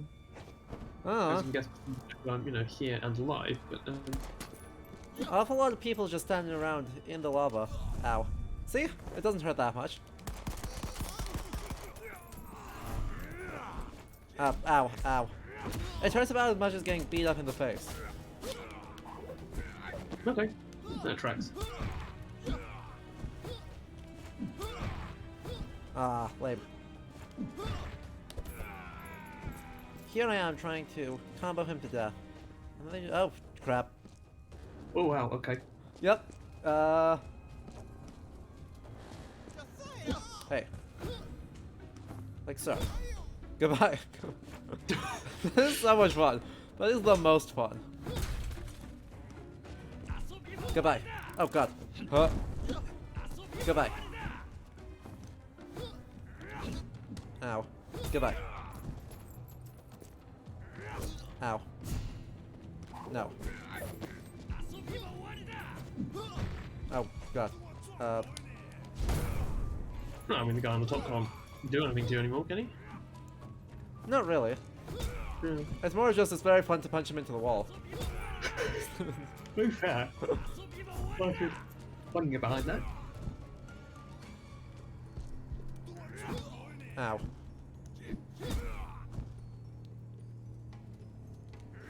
Although, Come on, stand up again. Perfect. Nailed it. yeah, it does seem to get a little repetitive when that is pretty much your only move while they're down. Yeah, I can do another move, or if I do this, I can pop him back in the air. Alright.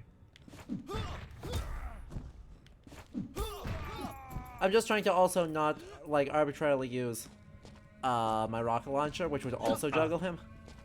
Right. It's just right now I have a rocket launcher, and I'd prefer to save that for something, you know, vaguely dangerous. Yeah. No. Which this is not. Oh look, it's a shiny. Ah,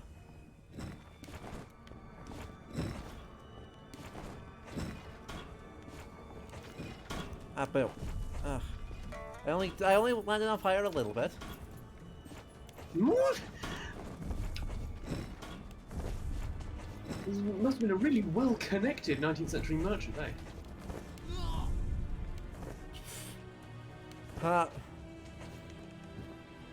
That was extremely scuffed. That was good enough. I mean, I didn't die, which is the main point, but the height of the pinnacle of platforming gameplay, that was not. is that the only time the crouch mechanic has ever been needed? Maybe. See, this is what. This is for.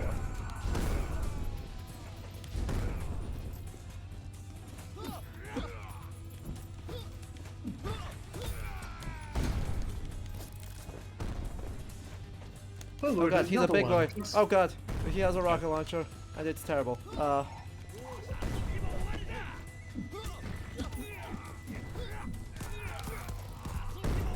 Ow. Not that it hurt very much, but ow.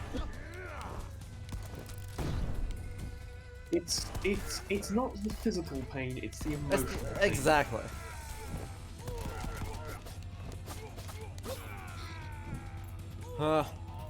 Stressful. Hello, Barry Mike.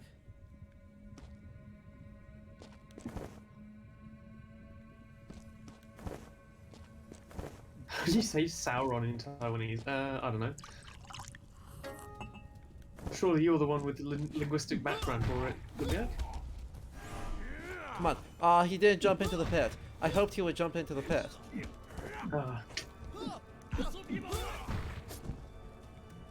Just because it would have been extremely fun. Yeah. Goodbye. No, wait, I was the one who fell into the pit. We can't have that. Counting chickens before they hatch and all that wonderful metaphorical stuff.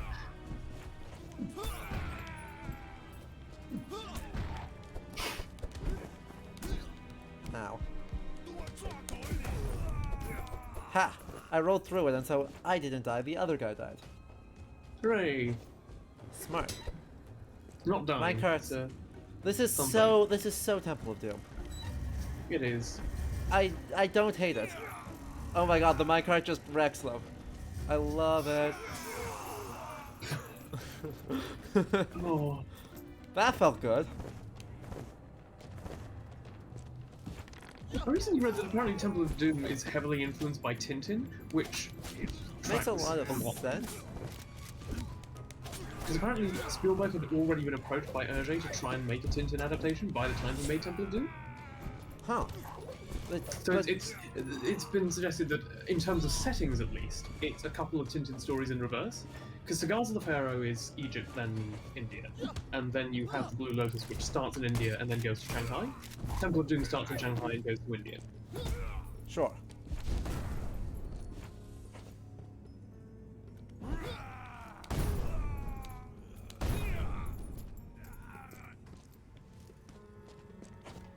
Wild. And that's all I remember of it.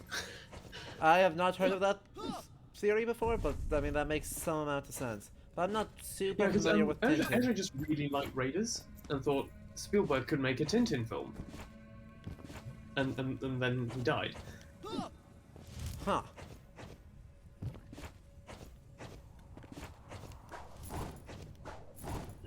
Oh boy. Ah, crap. That's what I was afraid of.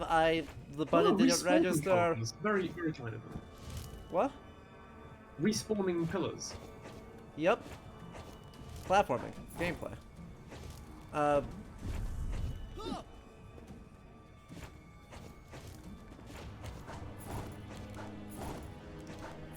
There we go. Second try. A lot of cigarette cases in this. Apparently that is the thing in style. If we right want now. to talk about tobacco and Absolutely. and China, Since we're no. well, I don't have much to say about tobacco, but opium smoking begins with tobacco. What's known as madak, which possibly was introduced through Dutch colonization of Taiwan. But opium began as an additive to tobacco until eventually the tobacco is seen as an impurity in the opium. Huh. All right. Oh. Oh, right, finally we have seen something indigenous. Hooray. A thing. Well, we take it. But a lot of cigarette packs here. 1, 2, 3 cigarette case for 5 different brands. Apparently that's All just of them are in fact the same art asset but with a different packaging. well, potentially. No, it's not just potentially. I mean, all the cigarettes are in the same place in each of them. But they've redone the packaging at least. Which, I mean, to be fair, that's probably the important part, isn't it? It makes sense, yeah. Yeah. Ow. Yeah, that's fair. That's also fair. Oh, Jesus. Please. Oh no. I've been had. I think that it's one of those right first try things. Ah. Third tries the charm. I believe in us. I believe in me. I believe in me as well. Oh, you're right. Okay, I believe in you retroactively. Thank you. Appreciate it. They do fall quite densely. Yeah. Gravity is excessive in this universe. Simultaneously non-existent and also very strong. Yeah, they fall quite close together. Is what I'm Yeah. saying by that. There's not a lot of opportunity to make up for a mistake. I feel like we are reaching some point of reckoning. AC has asked if the pirates loot all the tobacco from the Manila Acapulco galleons. Because And apparently... then package them in Japanese cigarette Exactly. boxes that wouldn't exist for several years. Yeah. Exactly. Come on. No? Alright. No. I want it. Goodbye. Yay! Ow. Oops. It's fine.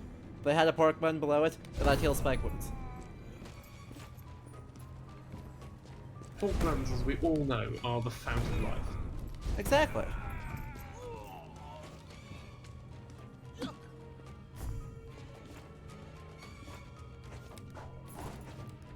Ah, boo.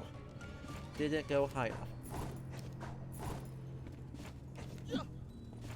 Okay. Where's next? We've got to be close here. This is an extremely long cave system. It is. If I were an early 19th century Qing merchant on Taiwan, I'm not sure I would, even with all of my sugar money, I don't know that I would be able to meaningfully build a tomb into a cave system this substantial. Yeah, this feels a bit I extra. would have remotely enough relatives on Taiwan itself to justify. Yeah. Because this definitely is tomb as hiding way to hide things, and not tomb as you know, way to commemorate the dead and be used by living people. Which is a very video gamey trope of what tombs are. Ah, I thought I dodged that. Rude. Get up. Goodbye. Stand up. Goodbye. Oh, he didn't die. Ah. They don't die when I drop. I was hoping to drop them into the lava. We thought we could slay human beings more efficiently than this. There we go. We got one. We got one. Hit. Other death by yeet. Hooray. Shadow techniques do not disappear after I am injured. That sounds great. But I can't change things until I hit a save. You can't change them except to checkpoints, hooray! And who knows if there's a checkpoint coming in. There's gotta be. There'll be one before the boss if no one else. Ow. Oh, that's fun. Let's just add additional unsigned posted hazards. Yeah, it's fine. Ooh, looks like there's shinies in 2 directions, potentially. Exactly. That doesn't necessarily look like I can actually access that shiny. I wonder if you need to stop gliding and then jump. Potentially? Oh. They baited me. Alright. Oh, that's where it comes from, never mind. That's just where the tram card comes from, so... Or the minecart comes from. There are in fact no shinies in this whole area. It's terrible. But there is an area, though. There is an area. And a pork one.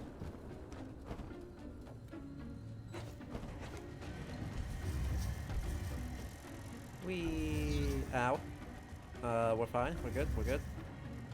Arbitrarily got lit on fire. Arbitrary, undodgeable hazards. I mean, they probably are dodgeable. I'm just bad. That one was on me though. Yeah. I will not forgive you that one, I'm afraid. Darn. I think. Now, which way is less likely to be the way I'm supposed to go? That one.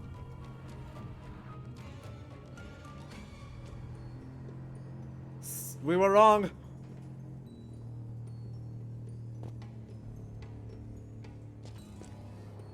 Can you fall back down? Yes. You can. No, maybe it is then.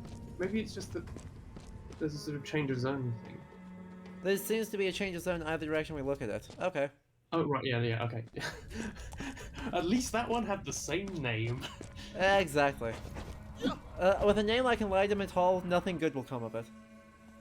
Yeah, it's likely to be a terrible place, full of enforced Confucian acculturation schools and what's it? Stuff. Oh, that brings us all the way up to the entrance. Oh, that's how you get back out if you want. Neat. So, I think we're at the end game. We are. We're in the end game now. Nice, and I can just equip that. Amazing.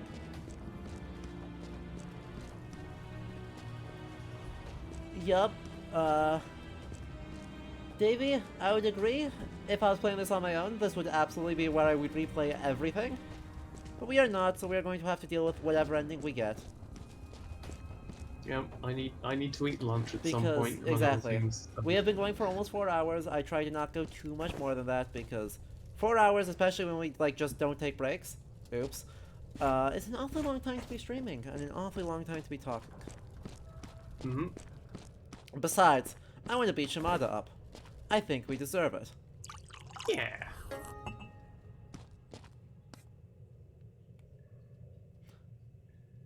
Shimada did blood sacrifice. I think we already said that. Yeah, we already. I think we already got that.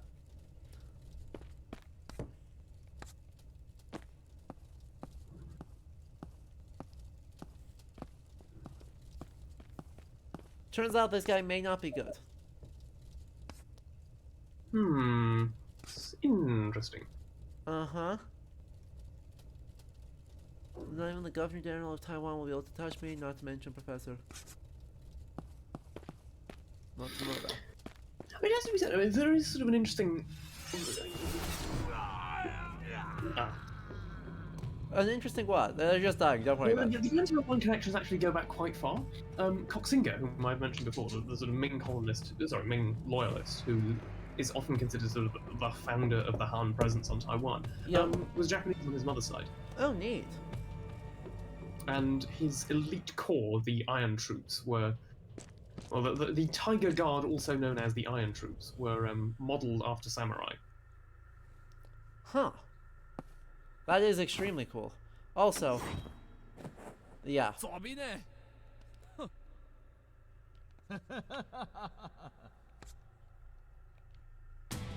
I'm not ready. Ah. Ow.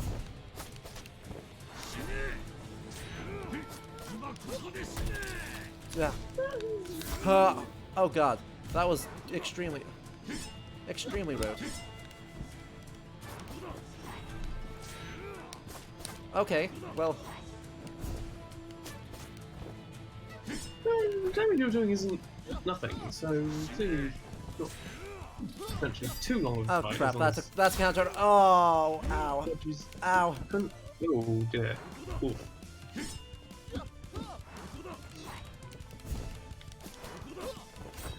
This seems like cruel and unusual punishment for getting to...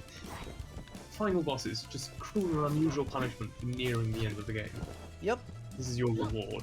Luckily, you know, we're actually pretty strong, so I'm not too worried. Right, we are actually doing a pretty... Oh, he doesn't care about the thing. He'll see me anyway. Oh, probably should have gone back to the other one, as it turns out. Probably, yeah. That double damage would have been quite helpful right now. Luckily, he's interested in being very slow. Like, he gives me plenty of time to react here, except for when he doesn't. Ow.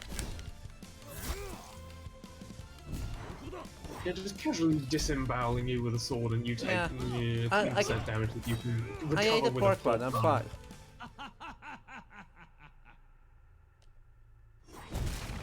Oh.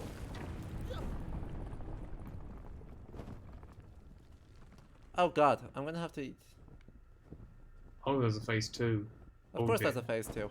The phase 2 is in a different area, which is spooky. Oh no. Oh no. Give me this. Oh, good. Good. Oh. Ow. I understand. Oh, he's lost his hat. That's how you know he has reached true anime potential and now has. Oh god. Ow. Yes, God is one of the two sources of his power, the other being obviously the anime.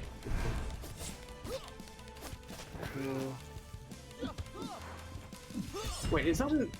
Oh god. Ow. It's a great wave thing that he can do. I just perfect parried. His super move. Ooh. So, that was exciting. Proud of me. Ow. I did not, however, perfect dodge that. I should heal.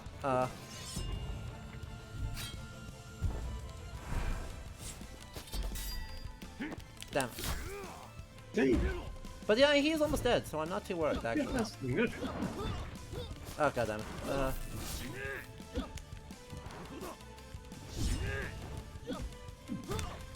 Come on, die. Not before he impales you one last time. Got him.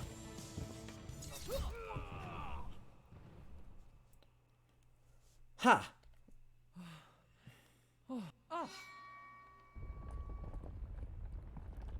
Move.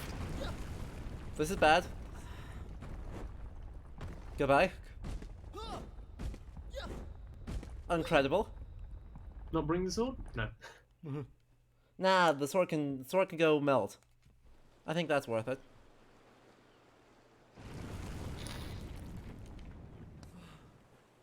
Phew.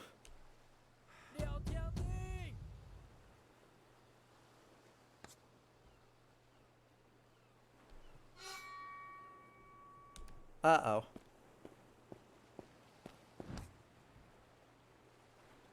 Was I? 唔是你想安尼，阿林，你误会啊！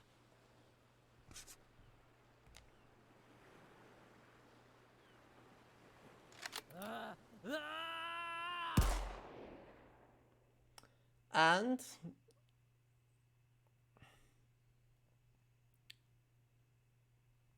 Oh, probably not a good ending then, I assume. almost certainly not.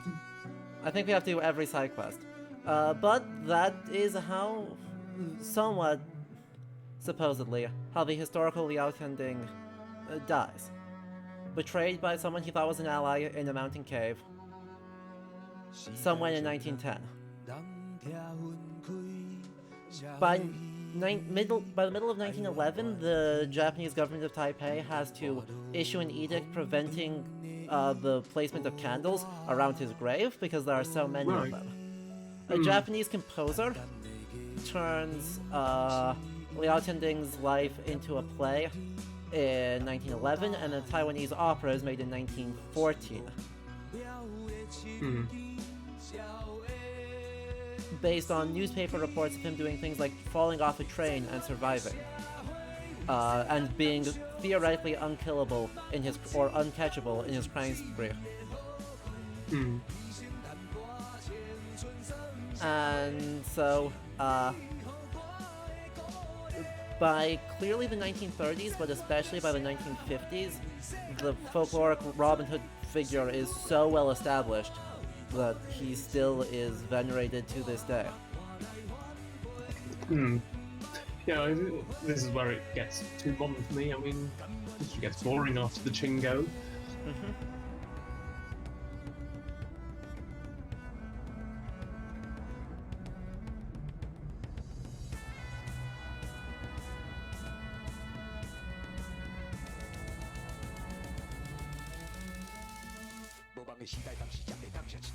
Huh. Yo.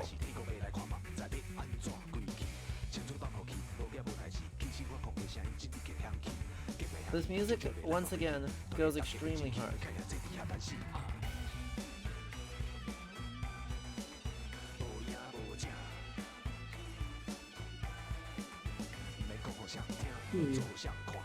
Huh.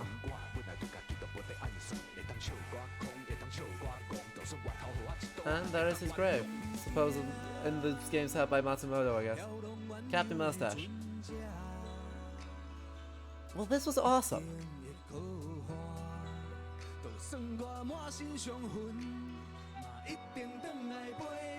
Building a shrine.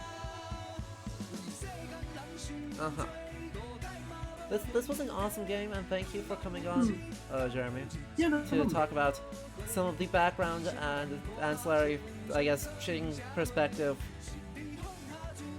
both in Taiwan and on the continent.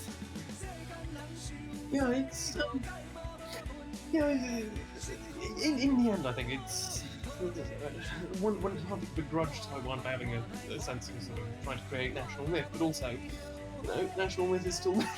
It still is a national myth. It still is a national myth, heavily influenced by 1949 and the Republic. Yeah. Chiang Kai-shek's everything. Well, I mean, not just by the Republic, though. I mean, there is an aspect of it to that. But I think also the underlying notion of a sort of inherent Han claim to Taiwan is... as we've seen, quite a bit older than that. Yeah. Anyway. This was a great game. We had some juicy conversations around a whole lot of things. I mean, from a historical, game design perspective, I'm thrilled with this game. This game, I think, honestly, is a significant step forward for this kind of 2D stylized historical game.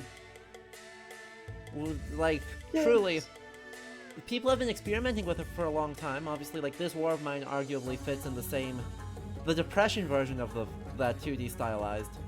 But so much good here, and it's so cool. Yeah, it's I don't know. Oh, it's a lovely game in that sense. It's got so much going for it aesthetically. Just sort of every aspect. The art style, the way it's all animated. And sorry, not as in the way that all of it is animated, which is technically true of any moving picture. The way that it is animated. And just the music as well. It's just a brilliant blend of things that to create the right effect in the right context. And it is, you know, a really good action platformer in its own right. Yeah. And so it's one of those rare historical games that knows exactly what it is doing. Knows exactly what it wants to be. And then is exactly that. Yeah. And I think the things that I might fault it for from a sort of historical presentation and representation perspective are things that are fundamentally to do with the wider culture in which the game is produced. It's not the game actively failing to do things that people are pointing out, so to speak. Yeah, I mean, I think in a sense, there is no real point of reference for how do you reckon with Taiwan being a colony that is in turn colonized. Yeah, there is really nothing, and right, the worst you can say is that the game isn't particularly critical of it, but you know, Tianding doesn't seem to really. His legend and his life story doesn't really seem to intersect with those issues in a way that would make it easy to fit them in without it feeling like, for lack of a better word, contrived, and therefore less meaningful. I think the flip side is that kind of illustrates the extent to which Han domination had become entrenched through most of coastal Taiwan by that stage. Yeah. Well, yeah, which presents interesting problems of how do you engage with the nature of a colonizer society at a time when the indigenous population has become so invisible thanks to its action. Yeah. Yep. I agree. I think there's no good answer here. I think it's just an important thing to keep in mind. Yeah, and I think I don't know if the game can necessarily be faulted for failing to innovate in that regard. Exactly. I think maybe, just maybe, I think the game kind of implicitly doesn't criticize colonialism as a concept. Yeah. That it's, which I've said before, the problem of, well, yeah, you've got the Han story of resistance to Taiwan that's being framed as anti-colonial, but what about the indigenous people that the Han had been colonizing for a while? But the other aspect is also the kind of, the idea that to some extent, the problem is the bad eggs. Yes. Among colonizers, you have sympathetic characters as well, even though they're all part of the same overall organizational structure that is involved in these systems of colonial violence. Yeah. Which produces interesting questions, because of course there's also the reality that, you know, Taiwan and Taiwanese people are pretty buddy-buddy with Japan these days. To what extent does that lead to a sense of actually revising the history of Taiwanese colonization under Japan from a period of straight oppression to actually some notion of greater sort of Pan-Asianist solidarity even? Hard to say. Yeah. I mean, a lot of questions for further clock chat, but I think we will have to leave it here. We will, yeah. So, once again, thank you, Jeremy, so much for coming on. Yes, and well, as we discussed, probably not the last time I'll be on, but definitely the last time for this game, seeing as exactly.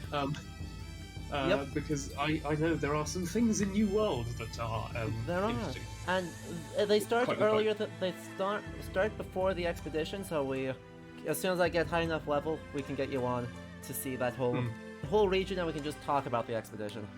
We can just talk about, to give a spoiler for stuff, we can talk about conspiracies about Ming maritime history, genuine Qing paranoia about Ming remnants in Southeast Asia, vilification of women in Chinese historiography. It's all going to be brilliant. Yeah, yeah. There's so much to look forward to there in Historians vs. New World, eventually. Probably January. Yes. But speaking of Historians vs. New World, tomorrow, at 1 Ooh, p.m. yes. 1 p.m. Eastern Time, Overly Sarcastic Productions Blue will be my guest on Historians vs. New World. Great. Hooray! It's going to be a fabulous time, so make sure you follow and come on for that. Well, it's 2 a.m. for me, but no. Correct. No. But if you miss it, of course, the VODs are here on Twitch and on YouTube. But if you enjoy this, make sure you follow, join the Discord, all that good stuff. If you're really feeling spicy, consider subscribing to the channel or giving a donation. It does all go right back into getting more games, trying to set up some really cool projects, so support is super appreciated. Otherwise, this has been Legend of Tianding. I've been Adam, this has been Jeremy, also known as EnclavedMicrostate. And we hope you Thanks guys for have a having me. good night, or day, or whatever it is. Bye! Wait.